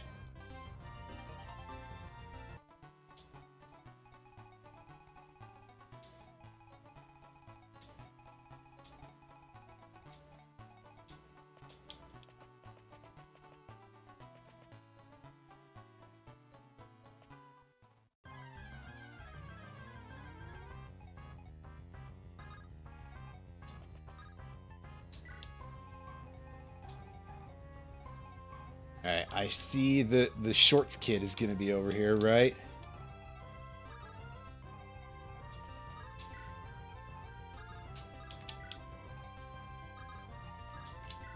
Everybody's favorite.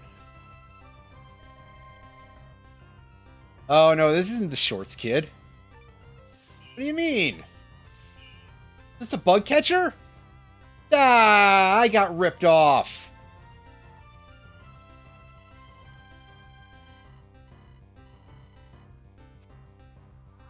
Yeah, no worries, champ. We already knew that.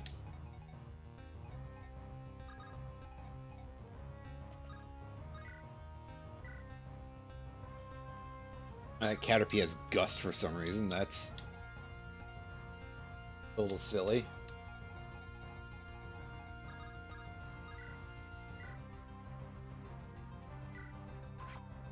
Steal some health from the weird rat.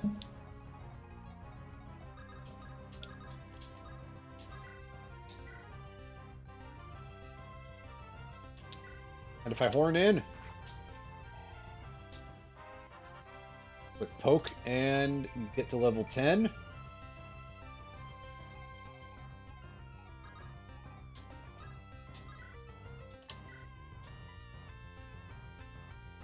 And we should be able to take out this rat.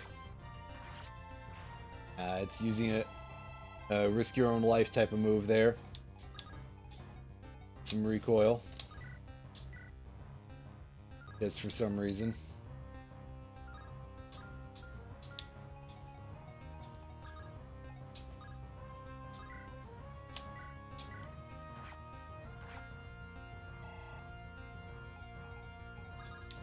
And so make the choice that makes us take less damage.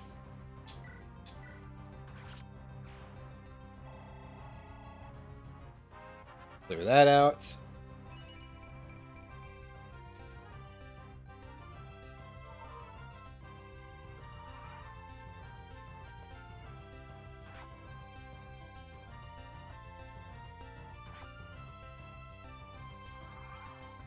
They really have given this thing a lot of irritating moves.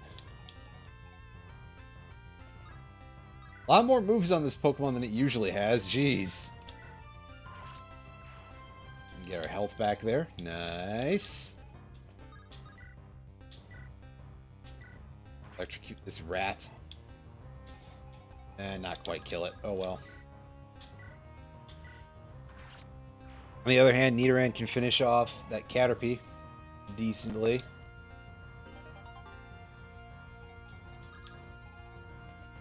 Dang right I did. Anyway. Bit of low kick in there. Get Mankey another level.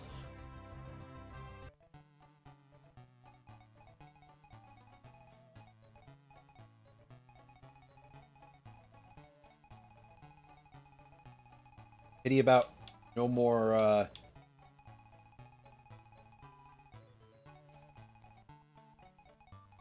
whatever I was going to say, but I forgot.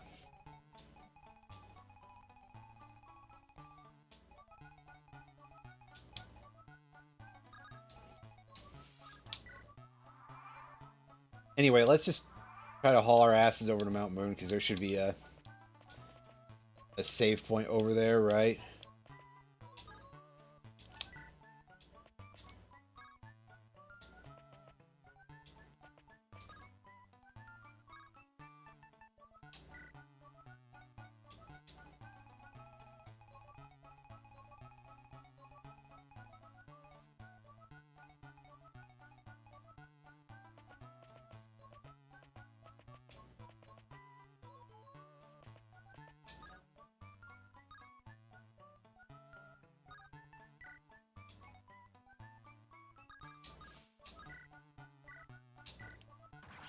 Move this notch in the wall. For all that, it apparently doesn't seem to matter a whole lot. I need to wait for this trainer to summon Pokemon for me to actually fight anything here.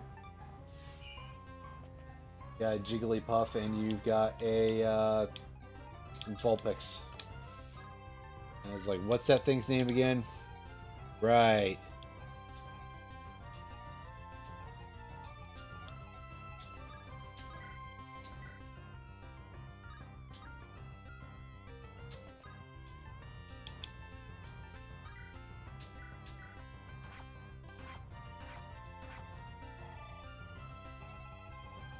A lot of attacks going there for some reason.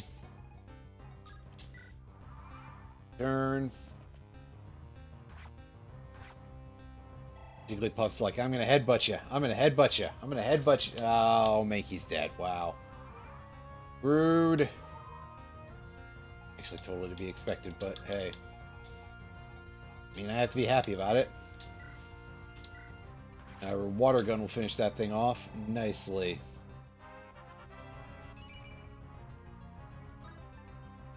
Ooh, recover. That is pretty big. I'm actually going to dump guard for that.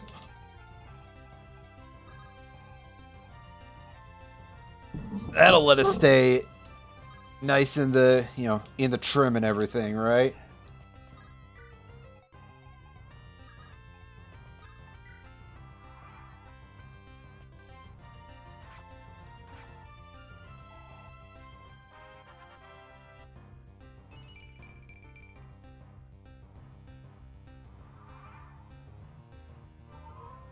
Yeah, good stuff there. For actually living through that and gaining a level. Nidoran. It's pretty good. Alright. Take care of the Jigglypuff with a Thunder Shock. Because Pikachu needs to continue to...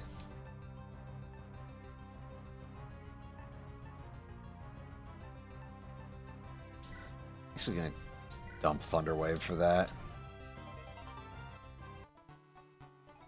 What do you mean that's it for? Eh.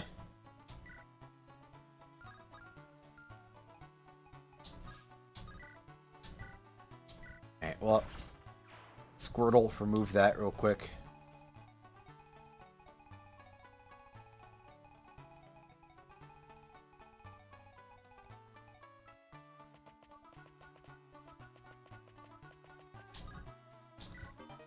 I got a Paragon. What's our item here? Experience gain is doubled. Oh, Doctor, that is really good. That, I'm kind of tempted to just shove immediately onto, onto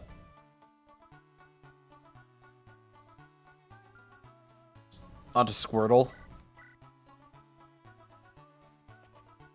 Did that give that to us? No, I was gonna say, that seems like it'd be a bit of a problem. God, we keep getting those super repels, though.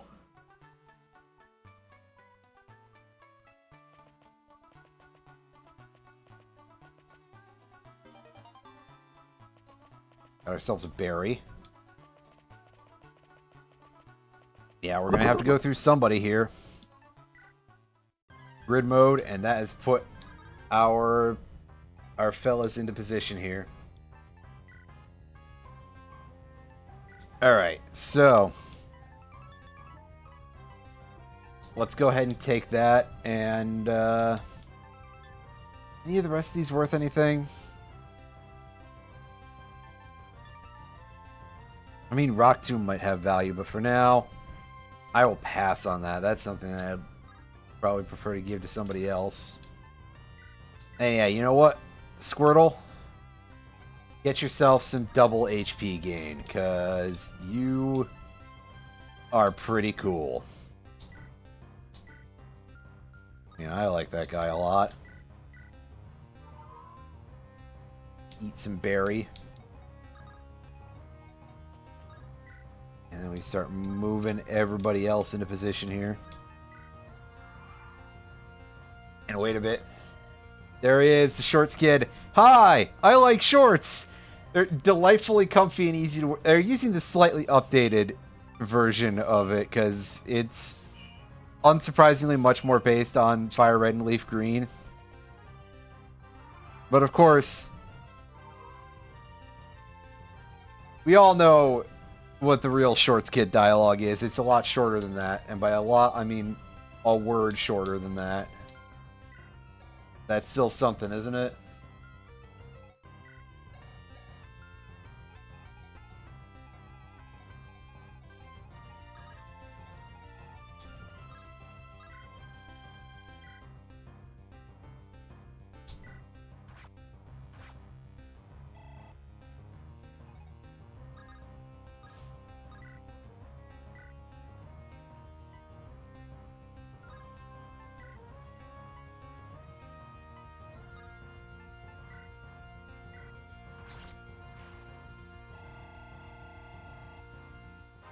Alright. Send that Weedle to the Shadow Realm. Get me some EXP out of the deal.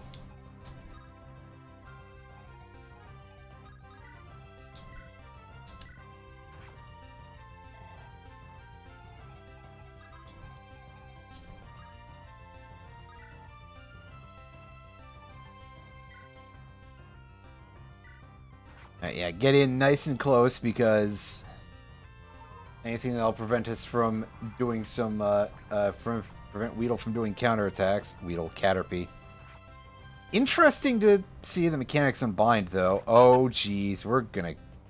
I was gonna say, Oddish is gonna die, isn't it? Yep. Oddish fucking died. Cool. I'm glad. And by I'm glad, I mean...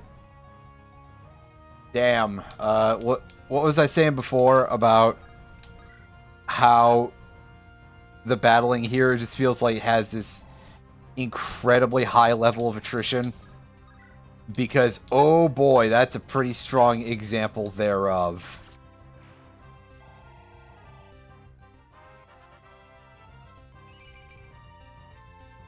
That Oddish feels like it hasn't gotten a chance to do jack shit. It's okay, it's one of those... It's Oddish. Come on, how strong is it usually? And the answer is... I don't use Oddish very much, to be fair. Water Pulse. That is... it's kind of stronger than Water Gun. 20% chance for a damage debuff as well. You'll love to see it.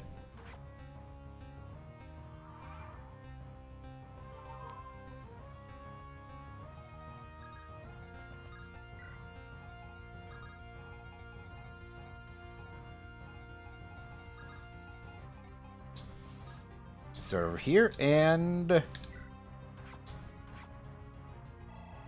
shoot the thing a little bit, and you got 5 HP left, right, buddy? Yeah, so I mean, ship damage, no kidding. Yeah, but Thunder Shock still seems to be pretty good. Gotta go over there and surround this little bit of wild encounter. Hem this in real quick.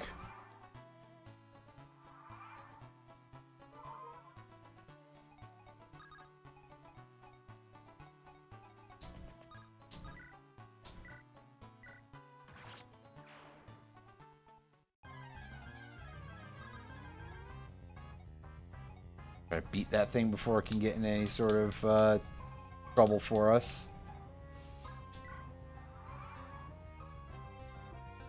I guess if the other trainer comes down, yeah, that's totally fine. Hey, you're not wearing shorts. I see the shorts kid is... The shorts kids are as racist as ever against people who don't wear shorts. It's not technically racist. Shut up. I get that. Anyway. Let's go ahead and hit this guy with some Spark. And that Rattata hit really hard on the counter. That is rough. Slam.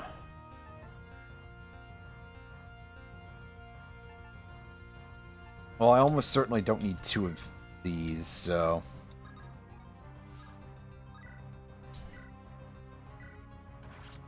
However, Water Pulse will take care of the Sandshrew pretty nicely. We like that part of things.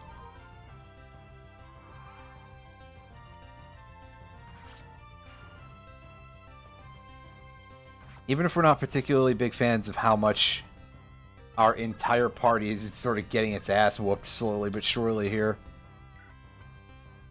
I can evolve, I just don't know that I feel empowered to do so from a perspective of safety.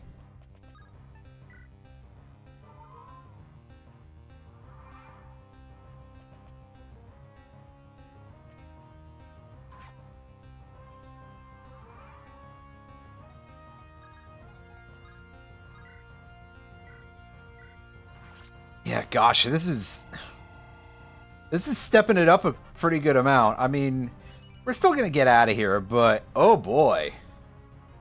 These are some harder fights, that's for sure.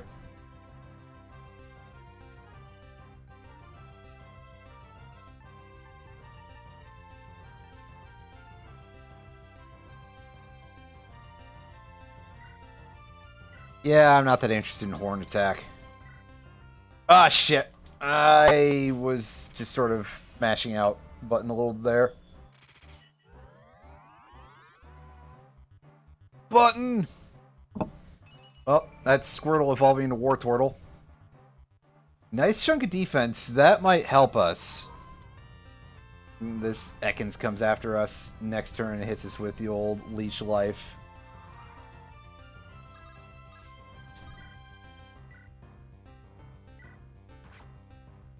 Oh, that's not quite a one-hitter, but hey. Oh well.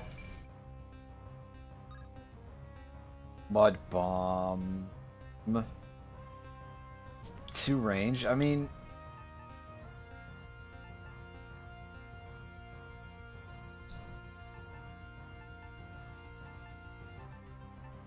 I think I'm going to be happier that I have Bite than Tackle, eventually at least. Kind of like the Peck versus Horn Attack that I was thinking of there. Honestly, I'm barely even using the status effects even for the chip damage at range.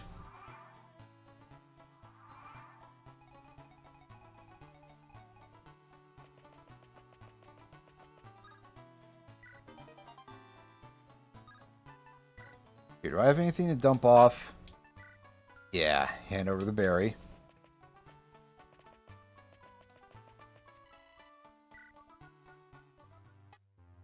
And Route 4, you say, showing me a very anime-looking shot there.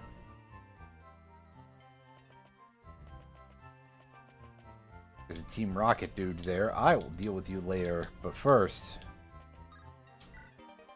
take our 450 gold. Go here, let's save and heal, because, oh boy, after that last area, I need it.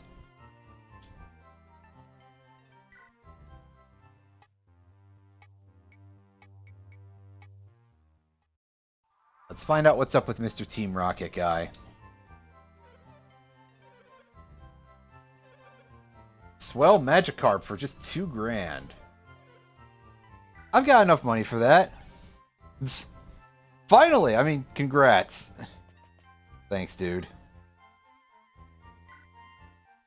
Alright, well, let's take a look at the Magikarp just for fun.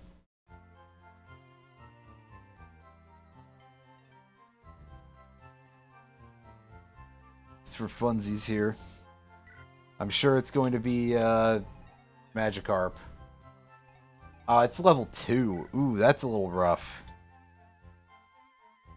And of course, Splash. Does nothing. I'm sure this is like especially hard to raise, honestly.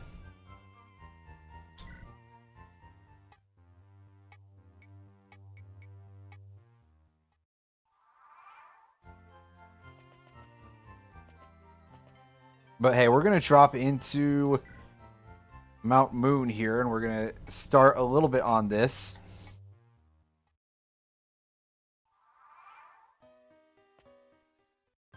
Get immediately into an encounter with a Geodude. Geodude. And... yeah, I was going to say, that's just a free Geodude. Never mind, it's not a free Geodude, because somebody fucked up. It's a slightly less free Geodude than I was hoping, but hey.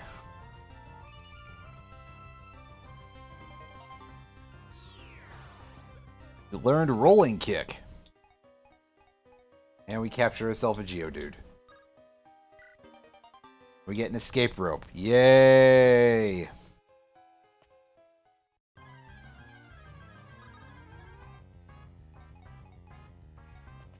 Zubat.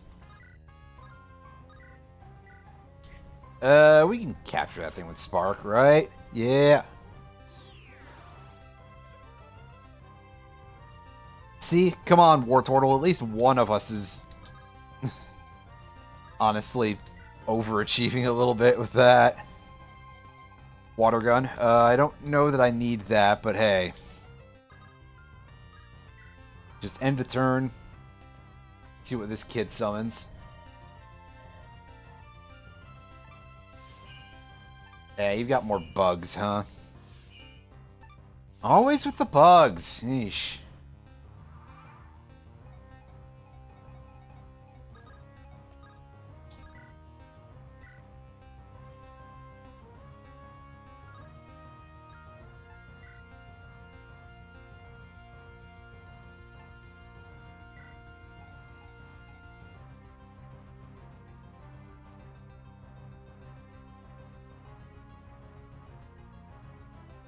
Alright, we'll throw out an AoE for Spark. As I a little bit for some reason.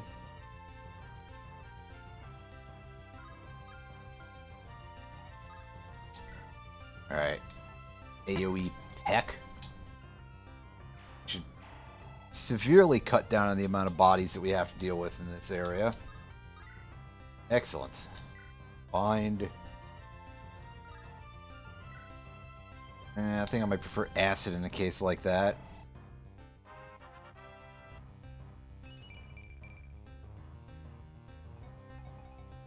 Acid.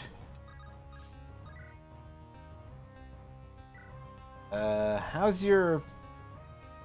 yeah, we can take that guy out. Yep. I told you. I told you we could take that guy out. And here we've got a bug that we... do we have a ranged attack that we can use here?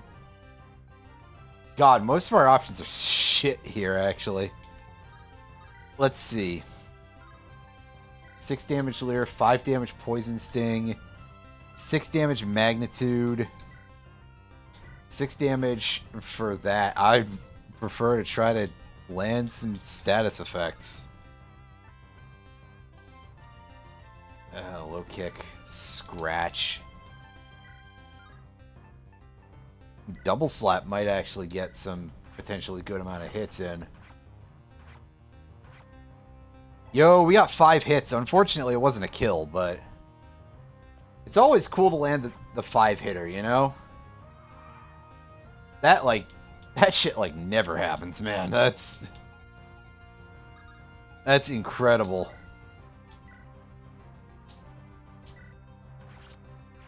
And yeah, there we go. We cleared out his Metapod. Didn't even gain a full level for it, though. Boo! Boo!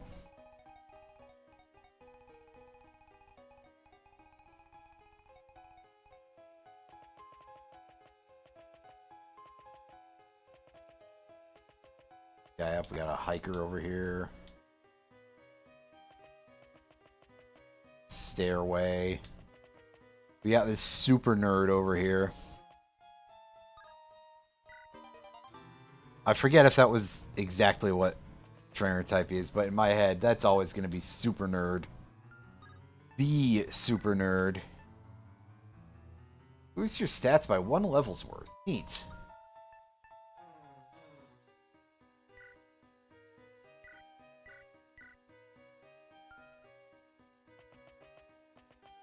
Hey, you.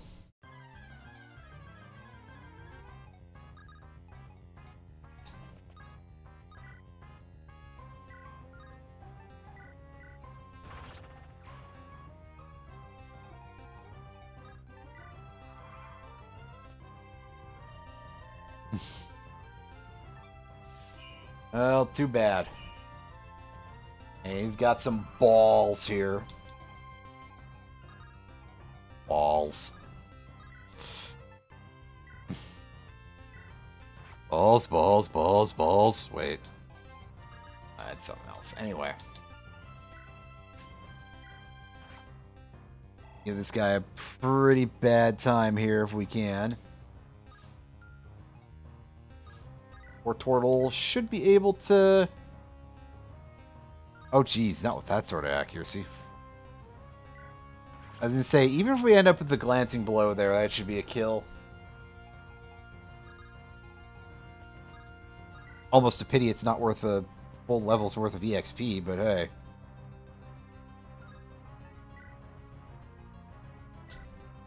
Yeah, I really had to roll the dice on that one. Alright, Leaf Flurry getting enough damage there. But hey, I'll take it. And we learned Night Days. Neat.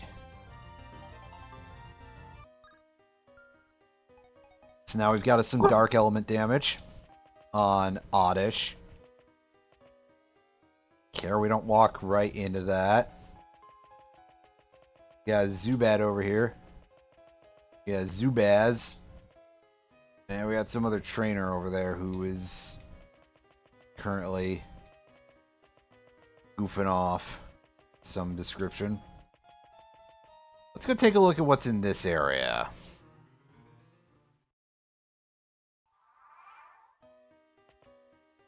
That's a very gray color palette compared to what I'm used to. But then again, I'm used to this whole place having the same color palette, so what do I know? The answer is shockingly little, actually.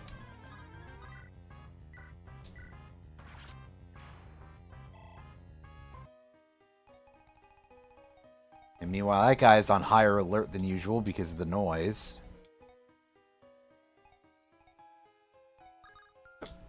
Excuse me. Just leave Wartortle right there on the periphery.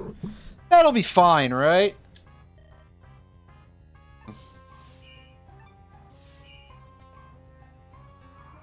It's always funny when you get these guys who just will say something and then just unrelatedly end with, "Let's battle!" People in this world are fucking crazy, dude. Everybody just wants to throw down for no good reason at any and all times.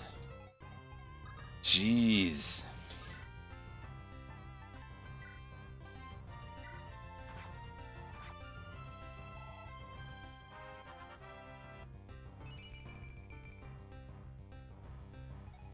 Nice level.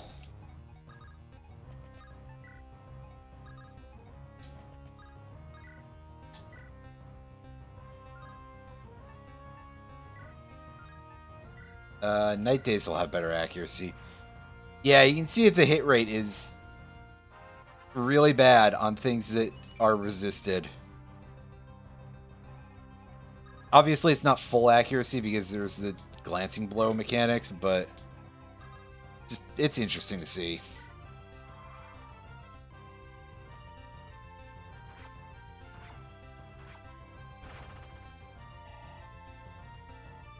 Ow. And he put me to sleep. Wow.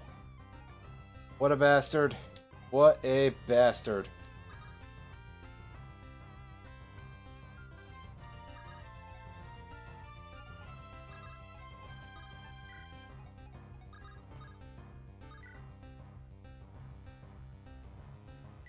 Let's throw that out there for a little bit of damage to just sort of get the ball rolling here.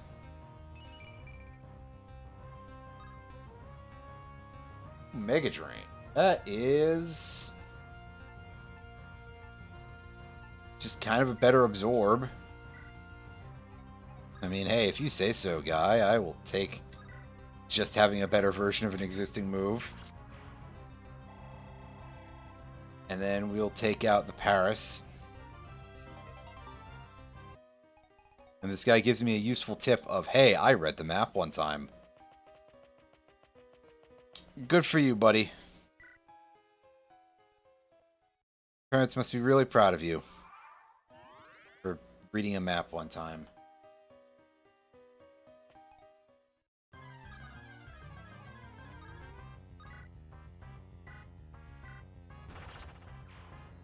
Right, take that thing out. We're not quite out of the woods yet. However, once we give that thing a bad time... Oh, for fuck's sakes, there's a trainer here, too.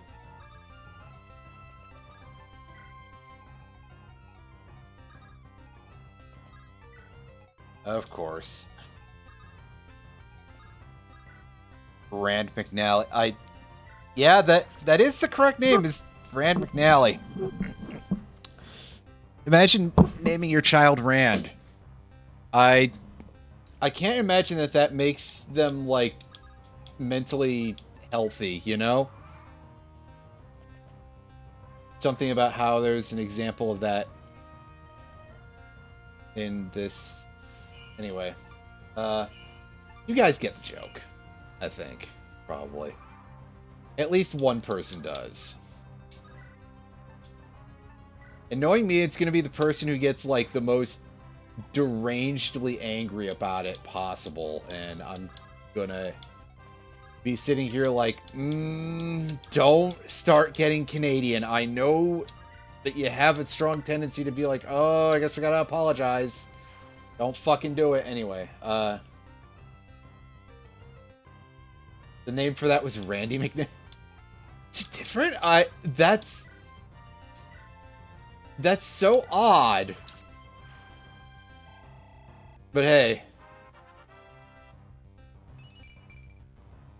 I don't remember that, is all I can say there, I guess. Is, wow, I don't remember that, but interesting.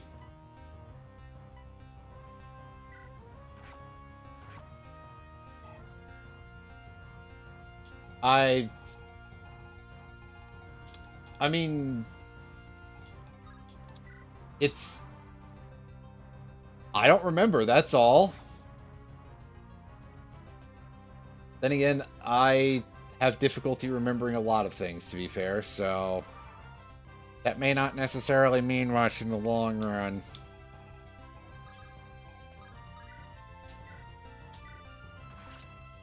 So let's eat that Metapod for some reason. And eat this other Metapod.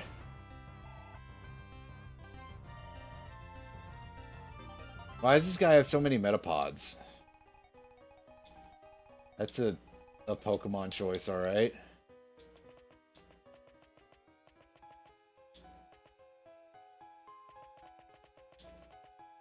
Ah, I see. There's a Paris over there,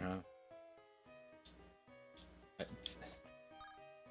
Bought Pal World. I have nothing really to weigh in about Pal World except, oh my god, the fucking lawsuit was so goddamn dumb. Anyway, it's okay. Listen, at this point, you can talk about whatever on this stream, and it'll be like, well, yeah, it's totally normal for us to talk about. State names and license plate. Well, that's kind of interesting, though. Again, fuck if I remember, but hey. See, I think the thing that Pal World should basically be a lesson is that people want more Pokemon-style stuff. And there's a, real market for more of that type of game. And presumably that market is also of people who are not that interested in Shin Megami Tensei, so we're putting that part aside. That there's a market for, like, hey, cassette beasts exists. Is kind of what I think is the big takeaway there is gonna, at least in my opinion, is gonna be, hey, you say that you're looking for this type of game, well, did you actually play any of them, or were you just called up by the ones that are the most audacious, right?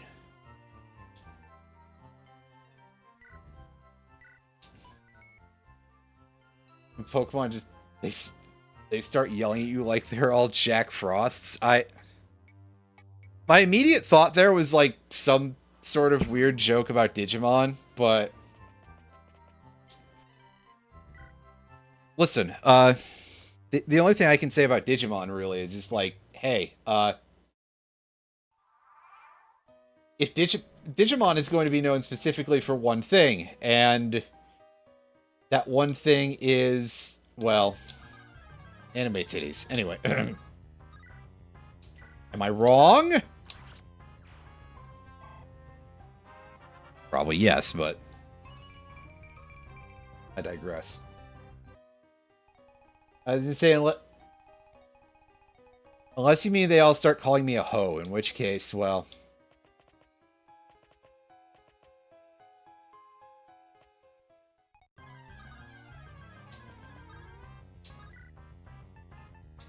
Oh, that's hardly even the absolute, like, master of those, Tav. There's even more that are better at it? I mean... Listen, I might be what one would consider to not be a bastion of good taste, so when I say anything of that sort... Of course, we're still inside this dude's periphery because... he's in, like... he detects Pokemon better than humans. However, thankfully, I don't have to do a rematch with him if I don't care. And also, the wall unit stops recharging for some reason.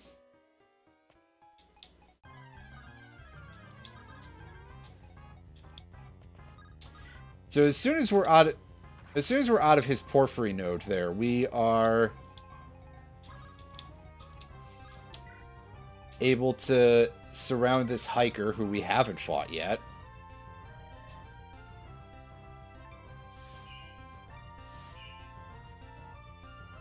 And he summons our favorites, Geodude and Diglett.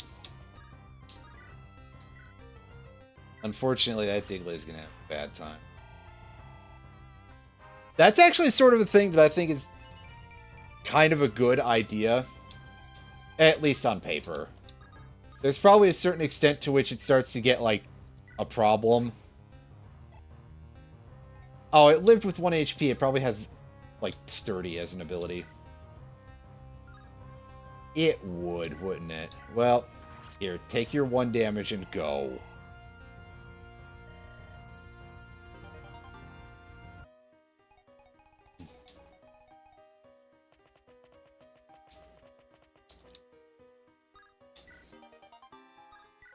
Would, yeah, I just... Other than the fact, there's a lot of things that I think of when I see you being like that.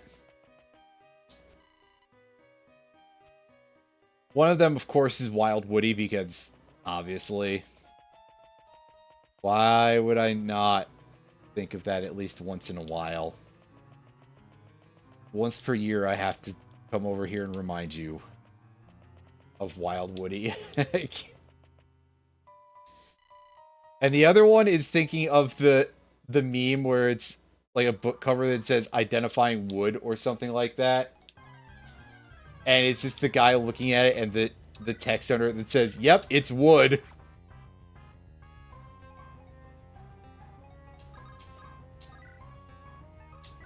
Very reminiscent of, like, the old Find X, Here It Is image, which... Obviously, that's a thing that's been, like, repeated and redone over the years by... Why is this place full of ice? Bruh! What do you fucking mean, man? Ice cave? Under Mount Moon?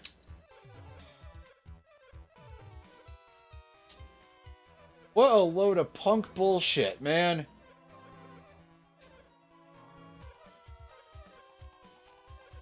Also, who's this guy?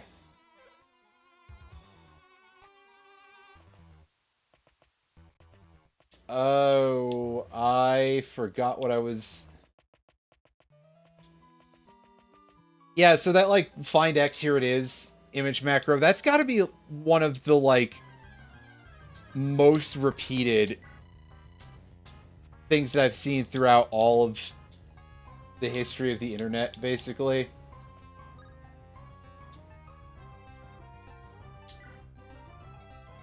But also, it is still really funny.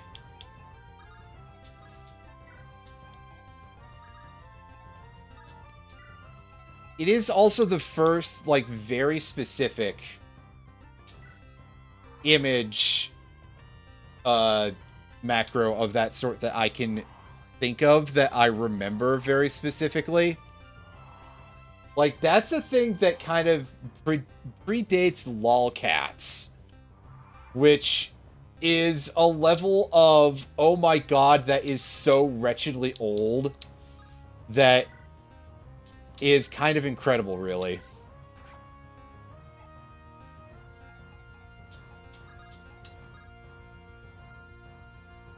Oh, shit. I can't rewind that. Well, that's unfortunate. Here, we can at least nuke this Zubat from orbit. Just like us. Yeah, exactly. Shockwave as a replacement for Thundershock. Yeah, that is much better damage.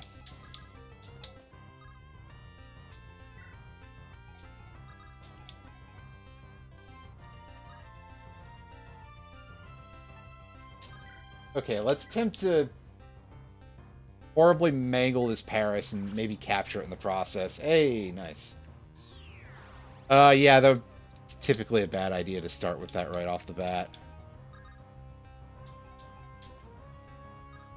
Oh, bye, Mankey. Apparently you can still look at Zubat real hard, though.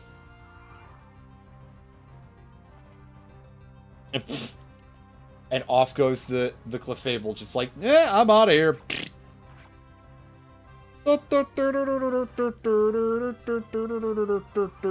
This is... Excuse me, I apologize. I am full of air today. Like some sort of a balloon.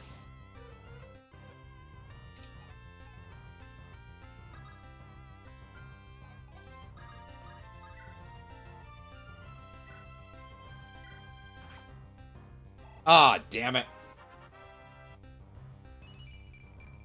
Why can't you hit the attack better there?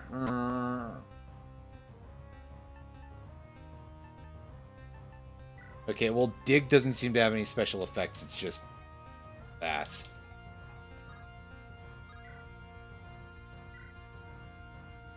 Oh, that's gonna do nothing. Alright, let's throw some sand at him and see if that helps us.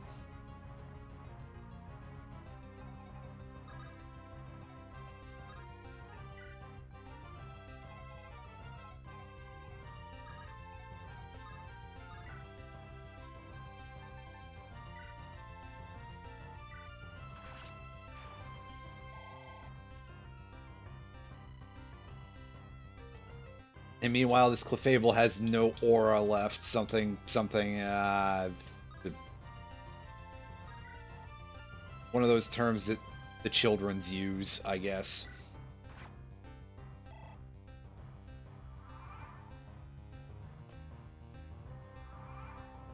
And this thing just goes in a direction. Fair enough. Now you're gonna not count as fairy type. That doesn't exist yet, I guess. Well, that'll make my life significantly easier. That.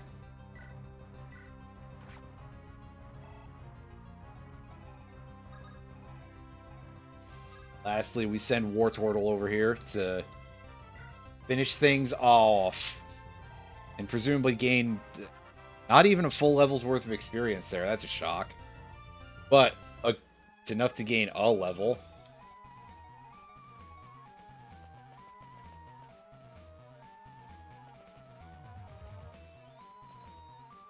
Ah, jeez, Saint Jeezum. I am terrible at ice movement things. There we go. We got there. And we got ourselves another bronze shield.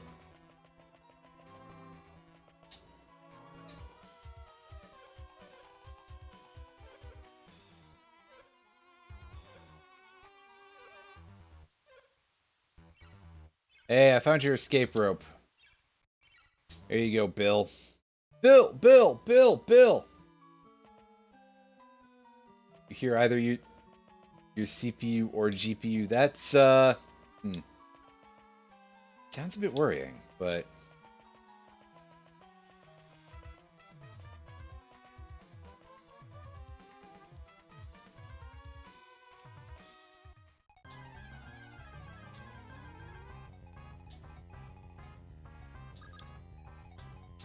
Yeah, sand shrew here.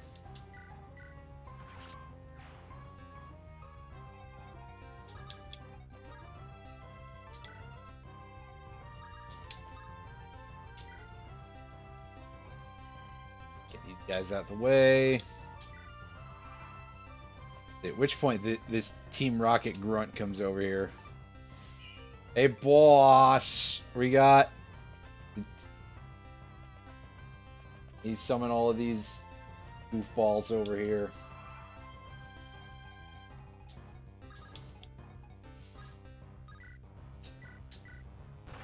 This.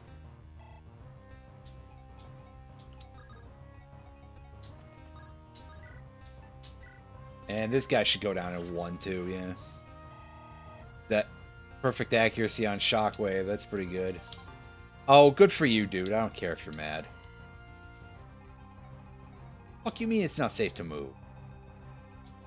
I guess we're still considered to be in battle despite the fact that we're out of the red zones, right? This is just like that one area in the cave, or the caves, not the caves, the forest. The forest cave.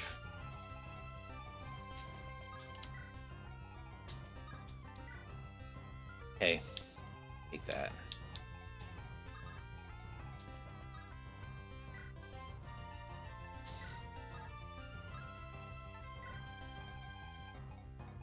First things first, we need to just start bringing the rest of our team over here.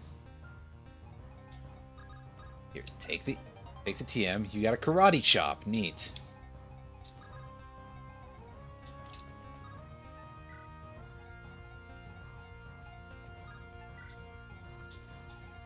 Actually, can you learn karate chop? You can't learn karate chop.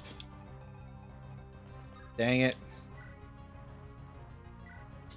Now we'll send that back, I suppose.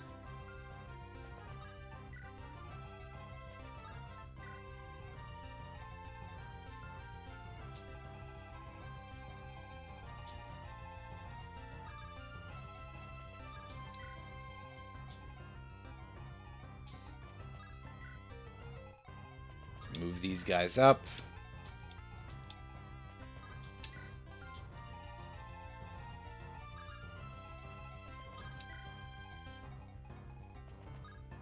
And then meanwhile, you've got that Paris down there that's just sort of like waiting around.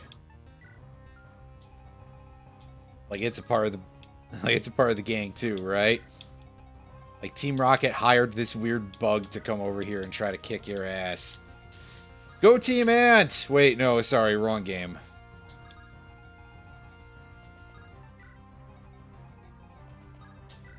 I'm not afraid of this thing, right? Like, come on. You're joking.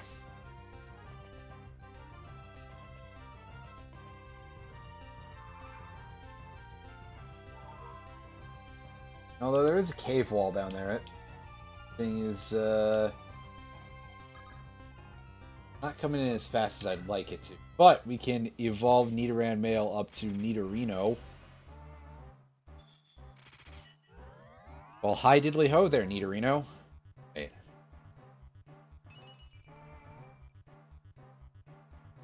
Gain stats everywhere except for luck.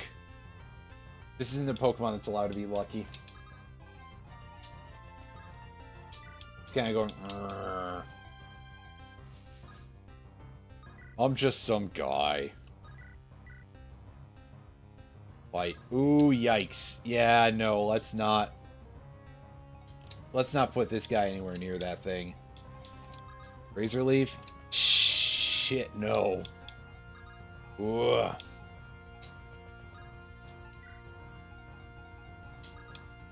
Wow, that's... That's wild. That is some bizarrely rough shit there in terms of that level of lag. Whew.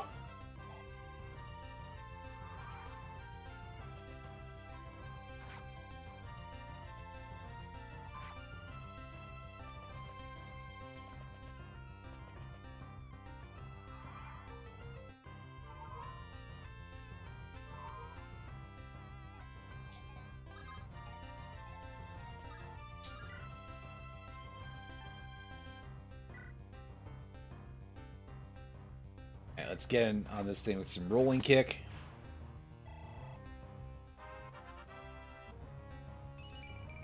Oh, hey, make it go through it with that. That's pretty incredible.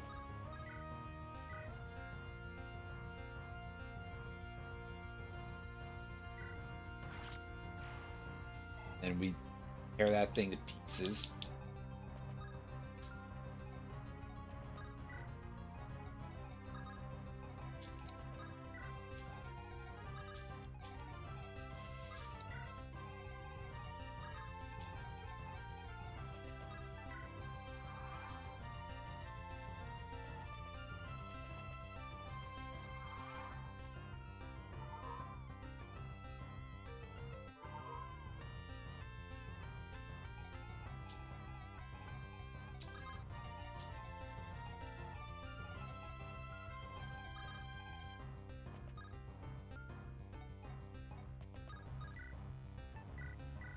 Mega Drain on that wall chunk.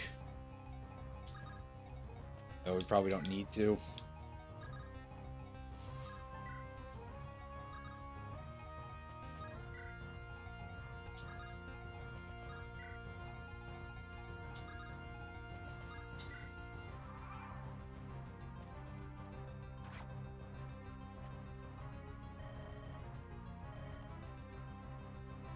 Yeah, some of these sprites are so goofy looking.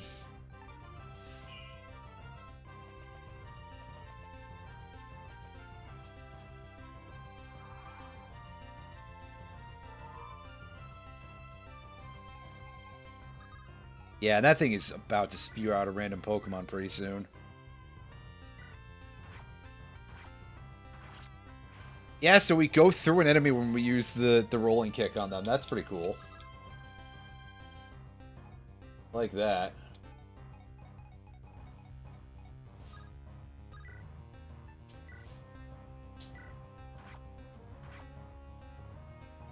Squirt on that guy.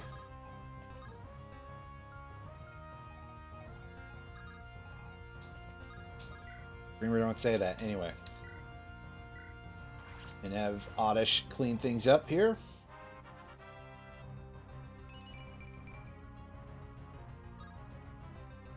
Izimpo. Nah. As is sort of the usual with something like that, just nah.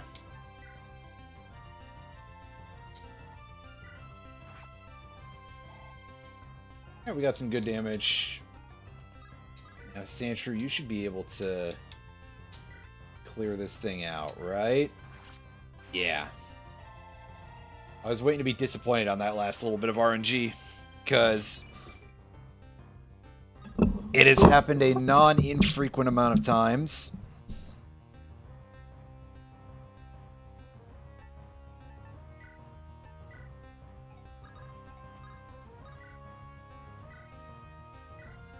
And that thing is just going to get toasted completely. Oh, yeah. Steamed like a ham. Great big ham.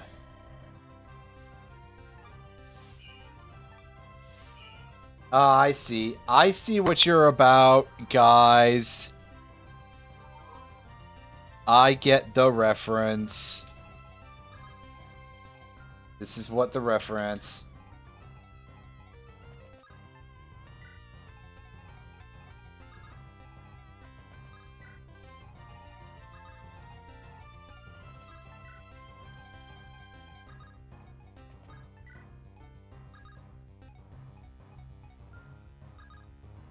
Yes, this is actually as you can probably guess from the sound assets, Matt, this is actually just a hack of Sacred Stones, but there's a lot that's been done with this, clearly. That saying just a hack of it seems like a bit of a stretch on some level.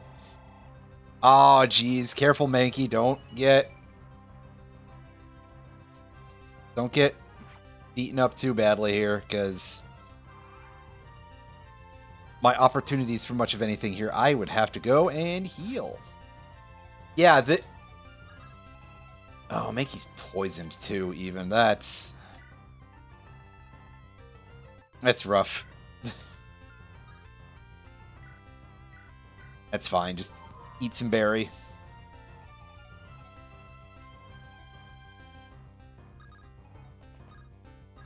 Sandshrew will have a...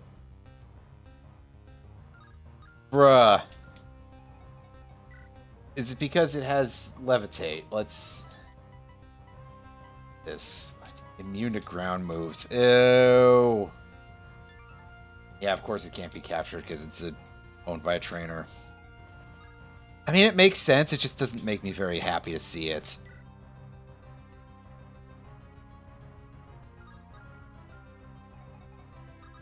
Do I have a decent way to actually deal with this thing? The answer is honestly kind of no, but just have to hit it as hard as possible, I suppose.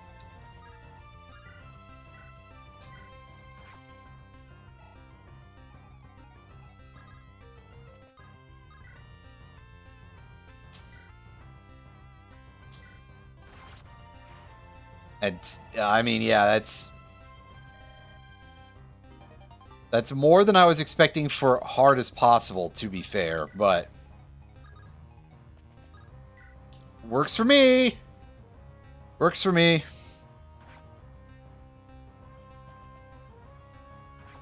And in comes Zubat to do Zubat things.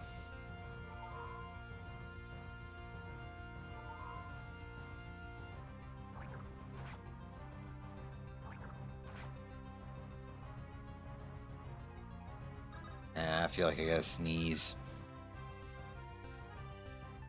That happens.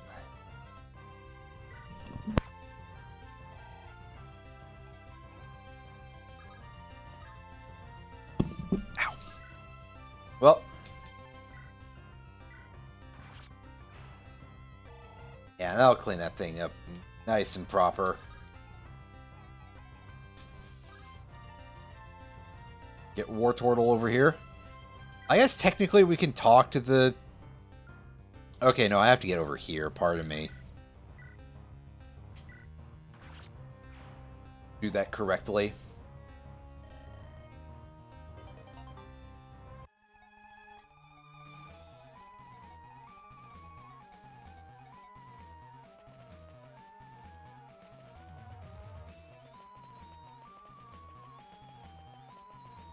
So now that we're out of battle, we can move around a little bit more freely here and make our way over to this section.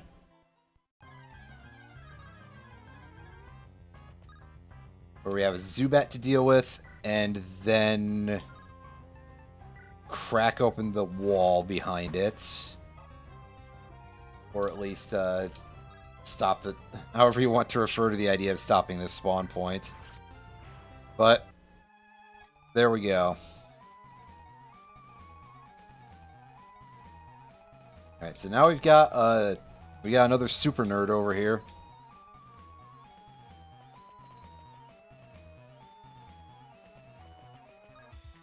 And we've got a Rocky Helmet. That is a nice thing to get. You like those. We're gonna have to wait a turn here, aren't we? Well, I can go deal with this thing before this Sandshrew starts trying to interfere with the battle. And granted, there's a Zubat up there, but we'll just leave Pikachu up here to lie in wait for it. An end turn.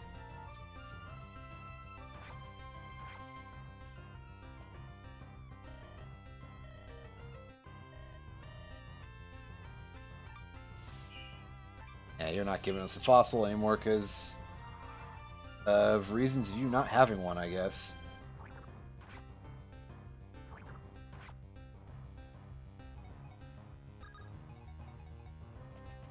And this Grimer has a fair chunk of HP. Big takeaway here. Eaterino really getting down to the wire HP-wise. And however, we're going to finish the Grimer off with some magnitude. And what do we get out of our level? A little bit of stuff.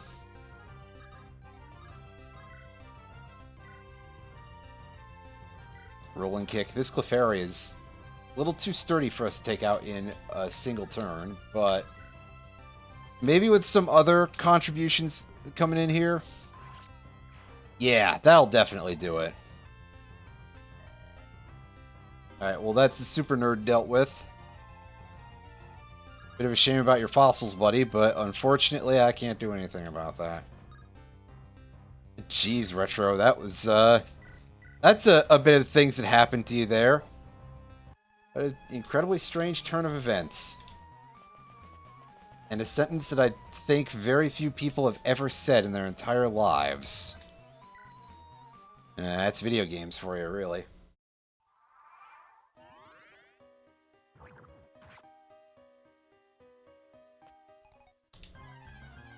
Right, just a Zubat. Just here to do the usual Mount Moon Zubat-ing at you.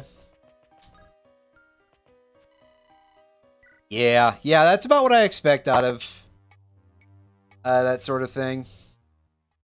It's just like, hey, yeah, it's Mount Moon. By the way, here's one last Zubat for you.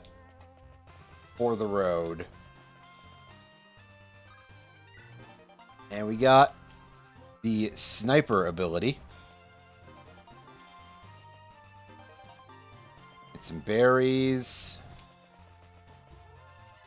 Sign here.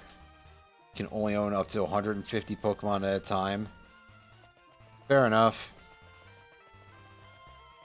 Anything else to know before I take the retreat into Cerulean City? There's some cash. Oh, there is a fast travel sign, so in the future, once we have gotten to a point where we cannot, well, normally cannot go back until we get a bunch of stuff done. This version of things changes that a little bit. And hey, we find a Poison Powder TM, which is also not really my bag, so meh. That's how it goes. Oop. More skills via scrolls. Yeah, we've heard a little bit about that. So that, after about 3 hours of playtime here, that's going to do for our look here at Pokemblem. It's a pretty cool ROM hack. A lot of work went into this. Huh, you know, this, I think this is the second Pokemon ROM hack that I've done a test drive stream of that has had a very prominent Great Wave off Kanagawa image in it. Because I believe there was one in Record Keepers also. Huh. Interesting. That's all, just interesting. As far as the ROM hack itself goes, this is pretty cool. It's a very interesting idea. It's done pretty well. As I mentioned, there's a couple of bits of jank here and there, but I think that's mostly just like butting up against limitations on the GBA, especially graphically, where you would have possibly too many colors on screen or something like that. Because I believe that is, in fact, a recurrent issue. So, yeah, I'll drop the link in the chat, and hopefully I remember to actually leave a link on the VOD. I'll definitely put a link in the Discord for anyone who wants to check it out. I think, once again, that it's very interesting. Probably the sort of thing that's a little bit more niche than your average Pokemon game. Mostly because, hey, strategy RPG, and in particular... Well, I guess Fire Emblem is not really that bizarre by strategy RPG standards. It's mainstream and becoming more so, mostly because of the popularity of some of the more recent games. But, yeah. Probably going to appeal very much to a specific audience, is my point. And overall, though, it is very good at what it sets out to do. I had fun with what I was doing mostly. That said, I don't feel that a lot of it was necessarily that strategic. I mostly... The things that I was running into that were causing me problems were more like very high levels of attrition and just sort of like having problems from sheer numbers in a way that is a little bit unusual for Fire Emblem games, at least not right off the bat. Obviously, like every Fire Emblem game, I think has a couple of levels that are like, here's just a shitload of enemies for you to deal with, and that's the major struggle for you. But this one, it seemed like it was cropping up a little bit earlier in the game where it was just like, okay, forget, tactics out the window, just deal with the numbers, and the main thing you want to think about is choke points. Slightly odd, but hey, whatever. Point is, I did basically like it, so yeah. That's all I got for you this time.